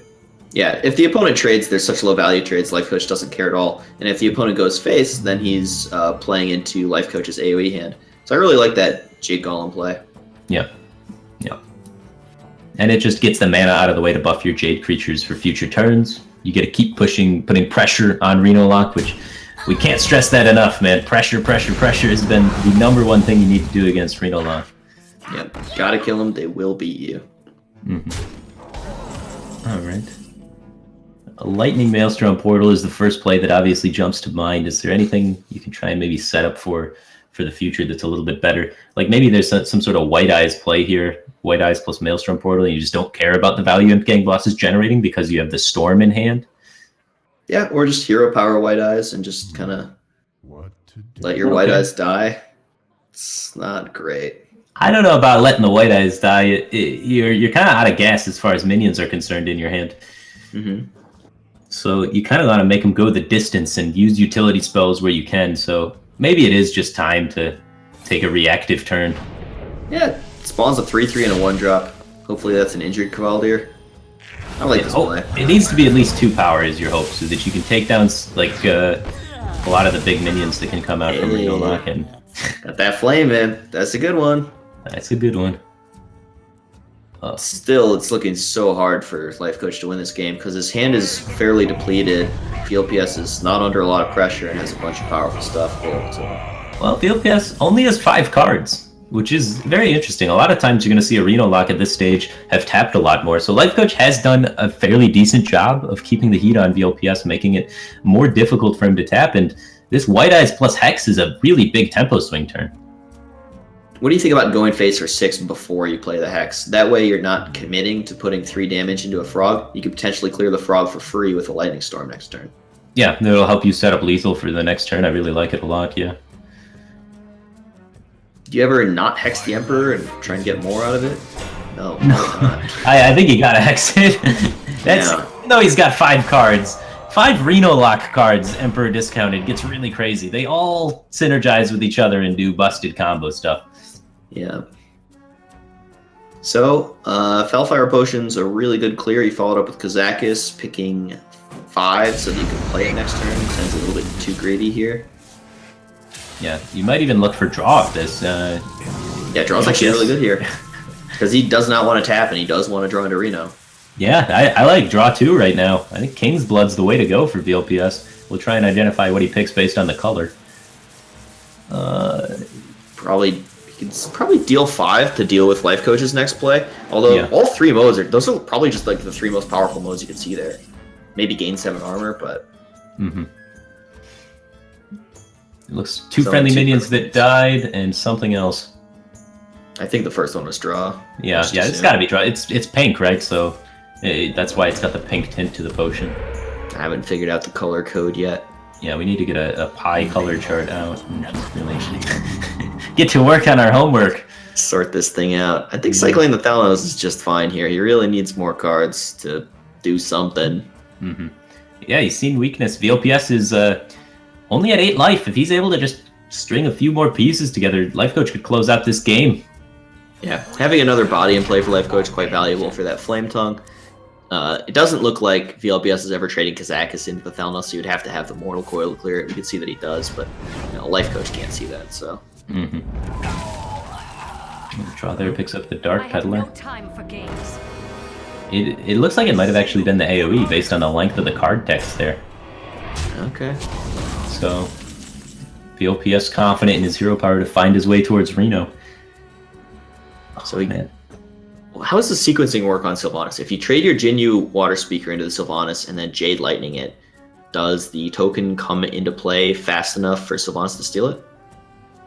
I am not completely sure. Okay. Well, maybe we'll learn something here. Yeah, he might be clearing it that way. He might also just be looking at a Storm to try and take care of business here. Checks for spell power first. Sometimes you can get a read on whether your opponent has AoE in hand based on like how they time things. If they go like think hero power think, then that's AoE. Got a good idea. Got a good idea. Got Maelstrom Portal or Lightning Storm. And not only did he go think totem think, he went mouse over card think totem mouse over the same card think. So if you're trying to bluff that you have AoE, do that. So that's clearly signaling to VLPS that far left card is a Lightning Storm 100% of the time, and you can't really gain too much out of the information because it got used this turn, but it's a potential giveaway in the future. Wow, that Sylvanas got a lot of value. Wins the 50-50 though for Life Coach, so only taking the 1-1, but 1-1 pretty good, allows him to save the Arcus when trading into the 5-5 if he takes that route. Siphon's Ult's a great pickup. Heal 3, deal with that thing from below, allow a value trade on the Flame Tongue. Oh yeah, it's just sick. It looks like Reno Lock is just barely stabilizing yet again. That seems to be, the story of the tournament and the story of this deck is that it always gets so close to dying to all of these, Jade decks that seem to be designed to try and counter it, but it always hangs on by the skin of its teeth and comes back. And I want to talk about that a little bit. A lot of times people will notice that they're like one-off lethal and think they're so unlucky. Another way to look at it is when you're one-off lethal, maybe that means your opponent's playing really well, and they're thinking about what kind of damage cards you have, and they're choosing a line of play so that you can't quite kill them, right? Yeah. So it's not like, oh, one-off lethal, I'm unlucky. It's like, oh, well-played opponent. That's the nature of Reno Lock. They walk that line where you can almost kill them all the time, but you just can never quite kill them, and then they slowly outvalue you throughout the entire game while you're just sitting there, always one damage off lethal. It's one of the most frustrating experiences to play against. Yeah, it really, really is.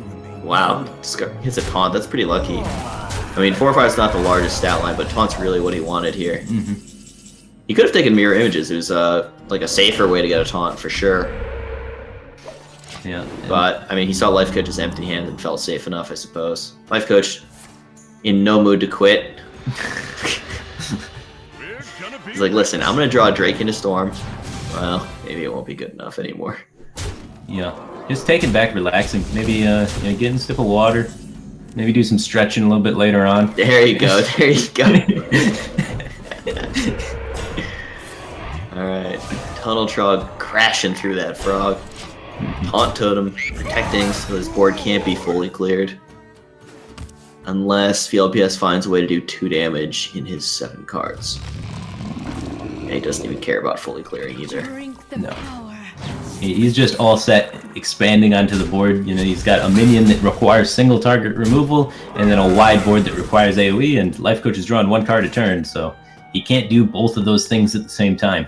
All right, check it out. Azure Drake, draw Lightning Storm, roll spell damage. Oh, you messed up. That was supposed to be a Lightning Storm. And then if he hits 5, I guess he can clear it. Exactly. He had an out there at the end. That was close. Oh, he was in it. He was in it. I don't know. He was not really in it too much, but he had the chance in the beginning, and it just kind of fizzled out at the end. And Reno Lock was able to stabilize. Eventually, was able to find Reno, and as soon as that Reno was found, that was kind of lights out. But if you look at that, it was so close for LifeCoach to be able to kill VLPS for so many turns there with that Jade Lightning in hand, and VLPS being at 8. That's only like 4 points of damage away. He just has 1 minion be able to stick on the field. He would be able to finish VLPS off, but just wasn't able to get that finishing blow in there. Yeah, so 2-1 now. Step 1 of the reverse sweep is underway, but that was the easy part, right? Sure. Reno Lock against the Shaman is probably the easiest of the 3 wins to get. Rogue, quite a bit more challenging.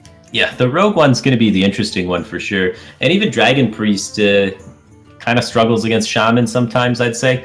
It can be a little bit awkward. Shaman can control the board. It's one of the only decks that, can get board control even more than Dragon Priest can, kind of. Right, and Azure Drake's such a key card for Shaman because it sticks to the board through the Dragonfire Potion. Yeah. Plus, it's just a high-value card, and it's applying all those spell damage bonuses to Spirit Claws, to Maelstrom Portal, to Lightning Storm. Getting into the game here, and it is a Shaman Mirror. Oh, yeah. But it's not a mirror, right? VLPS is the only guy not bringing Priest. I keep forgetting that. He's the guy that's got the Shaman Rogue lineup. And he has the aggro Shaman. Not the control Shaman that everyone else is bringing. No mid-range here. He's not messing about. Even with patches being banned for the tournament, and you're required to play 10 new cards, VLPS has felt that aggro is just strong enough to get the job done still, and he's sticking to his guns with it. Yeah, and I think this might be the weakest of the 3 matchups for VLPS. Playing aggro Shaman against mid-range Shaman is a rough time because mid-range Shaman has all those taunts and such strong board control. So if you manage to pull ahead, they can AoE down with Maelstrom Portal and Lightning Storm. And sometimes you don't manage to pull ahead and you get just fully stopped. Feral Spirits, Jinyu Water Speaker, Thing from Below, Stone Claw Totem. It's rough. And LifeCoach is one of the players that not only included 1 Jinyu Water Speaker, but included 2 Jinyu Water Speakers in his mid-range Shaman deck, so he is fully prepared for this aggression. The only thing that would make his deck even better against aggressive builds would be if he were to have Feral Spirits, but he has the Jade package over. He has to have it over something, right? So he's decided to cut Feral Spirits, as it seems from how the game's been playing out. So coin Totem Golem setting up a value trade against that Finley. Lightning Bolt just finishing off the Totem Golem, developing a 2/1 deckhand. This would be weak to a Spirit Clause, but Life Coach does not have that in hand. Yeah, Spirit Claws has been cut for the Jade Claws, better against control, and as you can see, a little bit worse against aggressive builds. And look at this Overload, buffing up that Tunnel Trog. And trying to discover some sort of burn off of this most of the time. So it's either Lightning Storm or Lava Burst. Elemental Destruction is very powerful against Mid-Range Shaman. If he had a Doomhammer in hand, I might think about taking the Elemental Destruction and just start Doomhammering face, and then eventually LED all the stuff away. Yeah, so what is Life Coach's play? Life Coach's got his 3 mana. So what card is he going to play on the 3 mana turn? There's nothing you can Lava Burst just yet. Right. Feral Spirits comes to mind. I think the Lava Burst might be aimed at a thing from below a couple turns down the road. Yeah. That makes sense. I mean, there's no real 3-drops that we've seen in Life Coach's deck. We've seen it played, across day 1 and day 2 now, and there's been no Feral Spirits. So I like going with Lava Burst over Lightning Storm just because if there's no Feral Spirits, there's nothing that you need to really storm. Also, the Storm is just weaker than usual. He doesn't have any potential to roll Wrath of Air Totem. He's got Steady Shot instead. The Lava Burst plays really well with Steady Shot. He could theoretically just go face with Lava Burst next turn, although I think he would almost always prefer to play Ancestral Knowledge. Yeah, makes a lot of sense. You get to develop the same Overload on your Tunnel Trog, and you get to also develop your hand at the same time. So you pick up one. He does. Nice. Needs to find a weapon for it. 3 mana next turn. I like his positioning for Flame Tongue Totem there with the 2/1 in the middle. Yeah. You always want the weakest minion in the middle so that the Flame Tongue can slide over and buff additional minions during your turn. If you mess up that positioning, you're going to miss out on a couple damage here and there, and that adds up. Thalanos Portal is a play here. Portal Jade Claws is also a play. Both pretty strong. VLPS really has his work cut out for him to win this game, but you can see he has a plan. 2 Lava Bursts, a Steady Shot, and a board. I think we know where that stuff's headed. I'm liking VLPS's position. Life Coach has only got 6 healing. That is a lot of damage, and the Hunter Hero Power is infinite damage if Life Coach is unable to, swing the tides of things. And that Tunnel Trog is going to put in work. Ooh, Buccaneer. That combos with weapons. That's pretty good. Doomhammer is such a good draw for VLPS. Holy smokes. That's 20 damage in VLPS's hand now. So he did Lava Burst because he doesn't want to be overloaded for the Doomhammer next turn. The double heal! Is the heal card going to be enough? The new Mean Streets heal card, is it enough to stop aggro? Or is it too weak? So what's the play here as Life Coach? This is tricky. Maybe Jade Spirit? We definitely draw first. Yeah, start draw first, of course. Yeah. Oh, that card might be alright. Mana Tide Totem every single time now, right? Oh, not even going with the Totem. Okay, he wants to get the claws out there, just start clocking away, potentially. Yeah, I mean, you gotta kill VLPS eventually, otherwise if you give him unlimited Hunter Hero powers, you're gonna die. You Mana Tide every time. I don't know, you could have gone Hero Power Thing from below instead of Mana Tide plus weapon. I like getting the Mana Tide down so you can fish towards your other taunts eventually. I think you got enough heal for over the top, and VLPS is gonna just ignore the Mana Tide every time, right? But putting a thing from below in the way of a Doomhammer term is really valuable. And, it applies pressure to your opponent's life total if he doesn't deal with it. Yeah. It's a very valid point for sure. Yeah, maybe a little bit greedy with the thing from below on the previous turn. Now you kind of have to Water Speaker because you're afraid of the Rockbite or Lava Burst stuff. Well, actually, VLPS overloaded for 2. So he has 5 mana available to him. So if you taunt, you're fine. If you do nothing, the only thing that kills you is double Rockbiter, right? Or Rockbite or Lightning Bolt? No, that's not enough either. It need to be Rockbite or double Lightning Bolt, which one's been used. So yeah, it's just double Rockbiter. Okay. Or has both South Seas been used? It could be South Sea, Bolt, Rockbiter, Hero Power could kill you as well. It's either a 3-card combo or double Rockbiter can kill you. So you could have been greedy this turn as well and gotten away with not taunting or healing, but obviously you got 2 heals in your hand. Seems like a good time to heal. I'm really surprised to see Thing from Below not come out this turn. It would have been. I thought he was gonna Hero Power Totem Golem Thing from Below. Well, the Thing from Below doesn't get a lot of value because it gets perfect answered by the Rockbiter, right? Well, but how's that ever going to change? You got to go for it. The sooner you go for it, the better. Yeah, now he can't actually, because of the delay on that Manatide, when he chose to play Manatide instead of the Thing from Below, he can't actually squeeze out the Thing from Below and the heal this turn. Yeah, he got himself in a lot of trouble really quickly. Yeah. VLPS isn't overloaded, so that's 12, 16 potential damage from VLPS. LifeCoach needs to get Taunt Totem this turn to stay alive. Yeah, so you can see the cards drawn from LifeCoach off that Manatide have not been benefiting him, and he just hasn't had time to play all of his taunts and heals. Yeah. He got a little bit disrespectful, and now he's getting punished. This is sick. You gotta respect the Doomhammer, man. That's serious business. Holy smokes. And the new card Finder's Keepers, able to discover even more burn in Burn Shaman. It has been influential this game, getting that second Lava Burst there for VLPS. He goes for the totem, recognizes the Daintrees, and unable to hit it. He's going to be at 16. VLPS has 16 damage. Dang. He's not overloaded at all? He's not overloaded. That's it. That's disgusting. The amount of power Aggro Shaman can have. And LifeCoach, just... I agreed with a lot of his decisions there. I thought spacing it out would have been fine. You don't expect this much damage. It's so much damage. I think, kind of regardless of expecting the damage, just want the taunt in play for the Doomhammer turn. Sure, if you expect the Doomhammer to come down, yeah. It's 6 mana on that turn, but he did forgo overloading with a Tunnel Trog on the field, and you knew he had an overload card in hand because Finder's Keepers was played. So that could be a few hints there that he may be going towards a Doomhammer there, but yeah, unable to have the time to squeeze out the taunt. Very well played by VLPS, making sure he got in all of the damage there. And now it's going down to another game 5, Rogue versus Shaman. And Rogue's got a great hand, and we saw some of the cards in VLPS's Rogue deck that are not included in a lot of other players' Rogue decks have been the Buccaneer early game for getting out the weapon and being just a flame imp going forward can be pretty impactful for winning the board from Shaman. And we also saw Fan of Knives from VLPS's build, which a lot of people have been cutting in favor of Jade sort of stuff, which is crazy good against Shaman. Right. Totem Golem coming down, curving into a hero power for the Spirit Claws. LifeCoach had a bit of a turn 1 decision. Could have held back the Spirit Claws, thinking he was going to use Jade Claws sometime soon, but looking at the way his hand curves out, this makes quite a bit of sense. Spirit Claws into Totem Golem into hero power. Mm-hmm. No. Undercity Huckster sets up for the Jade Shuriken to be able to kill the Totem Golem. So spell damage is the best here. Healing Totem is the second best. Taunt and 1/1 is the worst. Taunt's the second worst.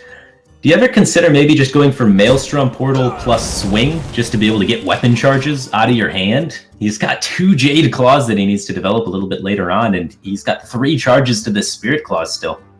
You consider it, but I think the Maelstrom Portal is kind of okay against VLPS's Rogue, and I think the Totem roll is really strong that turn. Like, spell damage is absolutely fantastic, and Healing Totem is quite good as well. Okay, yeah, that's fair. So it's like 50% of them are high rolls. The other 50%, you're still discounting Thing from Below. It's not a waste of 2 mana. It's more like 1 mana wasted on average. And this is super awkward for VLPS. He wants to save the coin for one of these 5 drops, so he's comboing his Jade Shuriken, so that's not generating a Jade token and not beginning the Jade ramp for him. Yeah, that's not the first time we've seen that in this tournament either. The Jade Shuriken quite often ends up just being 2 mana, 2 damage, no Jade card. So yeah, it's not quite like a full Jade Golem when you're evaluating how many Jade Golems are in your deck. It's more like 2/3 of a Jade Golem or something like that. Yeah. He's just going for it. He's going in. He is taking the big risk plays. If LifeCoach were to have Hex here, LifeCoach would just run away with the game, but what does that tell you about VLPS's mindset in the matchup in general, right? Like that must tell us VLPS feels unfavored out of the gate in this matchup, right? Yeah, and I kind of think, based on the way he queued, he probably thought that, wow, oh my, deckhand given LifeCoach the clear anyways. He face tanks 7, but he doesn't care because he's ahead on board. LifeCoach actually in great shape against Earth Elemental, even though he didn't have the Hex. That's the power of Spirit Claws and high rolling with Maelstrom Portal. That package is just absurd. Yeah, the spell damage in Shaman is so nuts. We experienced that with Karazhan, and it doesn't look like it's going anywhere. It seems like that's still just a staple way to build Shaman in the Mean Streets metagame. You're going to want Spirit Claws, even with Jade Claws being a tempting option. It's just so good. Yep, so Totem Golem, Hero Power. Probably don't want a Maelstrom Portal. I guess you can. Play for tempo, he's a rogue, how does he deal with it? His weapon charges is the other thing with this. He got Buccaneer again, look at that synergy. That's insane. He could try and just go for the super pressure route right now if he wants to. Yeah, he's thinking about it, playing the Jade Claws, just going all in, trying to pressure the Rogue. Rogues don't have great comeback mechanics right now. We saw Fan of Knives from VLPS's deck earlier, but we don't know if that's a 1 of or a 2 of. A lot of players have been cutting it down completely. VLPS may only be running 1. Yeah, that's one of the unique aspects of this BatStone metagame. On ladder, you totally want 2 Fan of Knives, right, against all those patches and such. But with patches banned, things really change. Yeah. So LifeCoach spent a lot of time here thinking about whether or not he wanted to just jam the Jade Claws to get another minion on the field and start really trying to go face and whatnot against VLPS. But he's going to hold back the Claws, but he is swinging with the Spirits. I'm surprised. I guess a lot of that has to do with the Lightning Storm in his hand and just the fact that his opponent's a Rogue, which is a class that really struggles to heal. It does theoretically have some heal because it can discover cards from the opponent's class. That's a way to get somewhere. But yeah, Lightning Storm can allow LifeCoach to push a lot of additional damage this turn if he wants it. Gets a full clear on the board because of the spell power, and he's going to be pushing, a guaranteed 5 plus the weapon would be, 8 this turn. And he can re-equip a Jade Claws, and it's a 3/3, so that'll be another 6 damage going forward. So that's already 14 damage of VLPS's 23 life total, and Rogue doesn't run any heal. It needs to steal it from the opponent's class. Yep, that does seem like the play. Lightning Storm, all face, Jade Claws. Yeah. It's pretty crazy. And then how does VLPS catch up? He's going to need to find something crazy. He's thinking, still, you got to consider developing the Drake, I guess. The Lightning Storm doesn't do that much aside from pushing face damage, which is pretty powerful, but having a Drake in play after an Eviscerate's been used is also pretty powerful. Right. Yeah, but this play curves perfectly into Azure Drake next turn. Yep. It's the one that jumped out to me first as well. So he's jamming all to the face, getting that Jade Claws equipped, the Buccaneer value coming in handy. The Maelstrom portals were kind to LifeCoach this game. Whew. Yeah, South Sea Buccaneer and South Sea Deckhand. We may see some sort of defensive sap here. There isn't even a great target for it.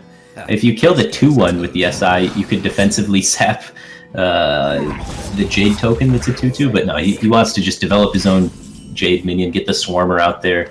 It's such a slow card, it needs time to be activated. Right. So 8 damage can be pushed this turn. That's more than half of VLPS's remaining life. But you gotta strongly consider some amount of trading here as LifeCoach. Well, like Azure Drake should start the turn.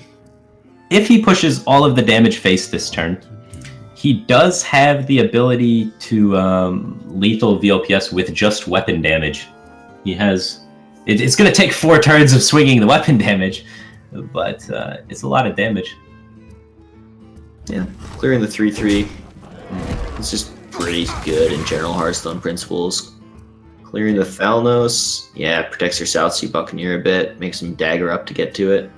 The thing that LifeCoach needs to play around the most would be Spell Power Fan, because it's coming up on VLPS's turn 8.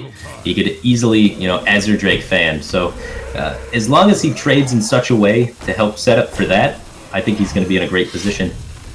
Oh, did he just miss a board space issue? He's got a board space issue. He missed a Jade token there. Wow. And the trade into the Thalnos walks a little bit... Oh, no, he got the healing totem rolled, so it plays fine around the fan. But, yeah, missing the token there. Yeah, he's shocked in the board space. Yeah, he's just not realizing. He needed it. He was correct to roll the healing totem before making any trades. That way he guarantees the healing totem. Then you trade the Searing totem to make the space for the Jade Golem. Yeah, he rolled the healing totem, and then he was like, oh, why would I ever trade the Searing? Now I just trade the 2/3, and my guy heals back up. And, he forgot that the board space came into a factor there, and Is this Perhaps it's enough? late at night is one thing I'm wondering, Oh, yeah. right? It's kind of a time zone thing. It's got to be midnight where Life Coach is at by this point in time. Yeah, that makes a lot of sense. Sapping a thing from below. Not the best sap target for VLPS. So 8 damage, he's 4 off lethal. Yeah. So he can't draw Jade Lightning for this turn lethal, but it'll work for the future. I mean, he gets another 0 mana 5/5, so he can't be complaining too much about it, but he did breathe some life into VLPS. VLPS might have a chance to get this Storm and stabilize now. Well, say he goes all face, it's 8 damage, then he's 1 off lethal if his board is cleared. Yeah. Makes you think he might want to make a trade somewhere. The trades are a bit awkward, but the 2-1 into the Pirate seems like a good trade to start with. And I don't think any other trades really need to be done. Yeah, I'm inclined to agree. You get to roll a Taunt Totem out of it. Mm-hmm. It just makes AoE turns less devastating because the opponent has less minions to trade in after the AoE. Yeah, it doesn't change your lethal outs, right? Your lethal out is still Jade Lightning. So Yeah. there's the 2 extra face damage is actually irrelevant, except with Maelstrom Portal things, and both Maelstrom Portals have been used. And he's cycling the Thalnos to try and set up to find, he's got 2 copies of Jade Lightning in his deck, so even if his board gets cleared, he's looking to try and find one of the 2 copies of Jade Lightning, like that line by Life Coach there. The Phantom Knives is found for VLPS. We got a game. Things are happening. Oh Big my. fan, stuff's gonna die. Does Eviscerate make any sense? No, not really. No, you gotta get the Yeah, fan just dealt full clear. like 12 damage. Flame Tongue Totem. Is it a full clear? It's not a full clear. The Flame Tongue Totem is just enough. Alright, with the Drake and the weapon, actually, it's just fine. enough not on quite a full board, clear, yeah. He needed to find something a little bit extra there at the end and isn't able to do it. The aggression from Life Coach's Shaman deck with the all-weapon draw was actually surprisingly effective against Rogue. Just so much guaranteed damage pushing through. He kind of played like face Shaman there. He just weapon face, cleared board with AoE, weapon face again. Yeah, just really preying on the weakness of Rogue, a lack of taunts and heals. If you hit him in the face, it's going to count. It's going to add up. There's not a whole lot they can do about it. Yeah. So That is all weapon draw, not so bad. That is the final Rogue in the winner's bracket getting knocked down to the loser's bracket. So VLPS is not out yet. If we take a look at the brackets here, we have him knocked down, and he is going to face whoever comes up through, day 3. He's either going to face Kibler, Crane, Super JJ, or Purple, whoever battles it up to be able to challenge him for the loser's bracket championship.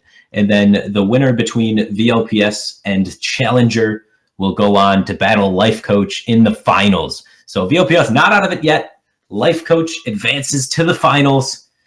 And that's what we're going to be bringing to you on day 3. Day 3, we're going to have Kibler versus Crane, Super JJ versus Purple, the winners of that. And then VLPS versus the winners of that. And then the winner between VLPS and Challenger up against the Life Coach for your grand finals. So big congrats to Life Coach for making it all the way to the finals. Shout out to the team G2. They've been crushing it in tournaments for a really long time. Life Coach works closely with Tice and all of them, and they always do really great. So quick before we end the stream, some nice words to say about Skype. Gaming with Skype. They have a cool opportunity here. They're building a community of just gamers who want to talk about Hearthstone. You can talk with other amateurs like yourself. There's pros in the chat who you can talk to. They'll answer your questions about the metagame or your deck or strategy or whatever you might have.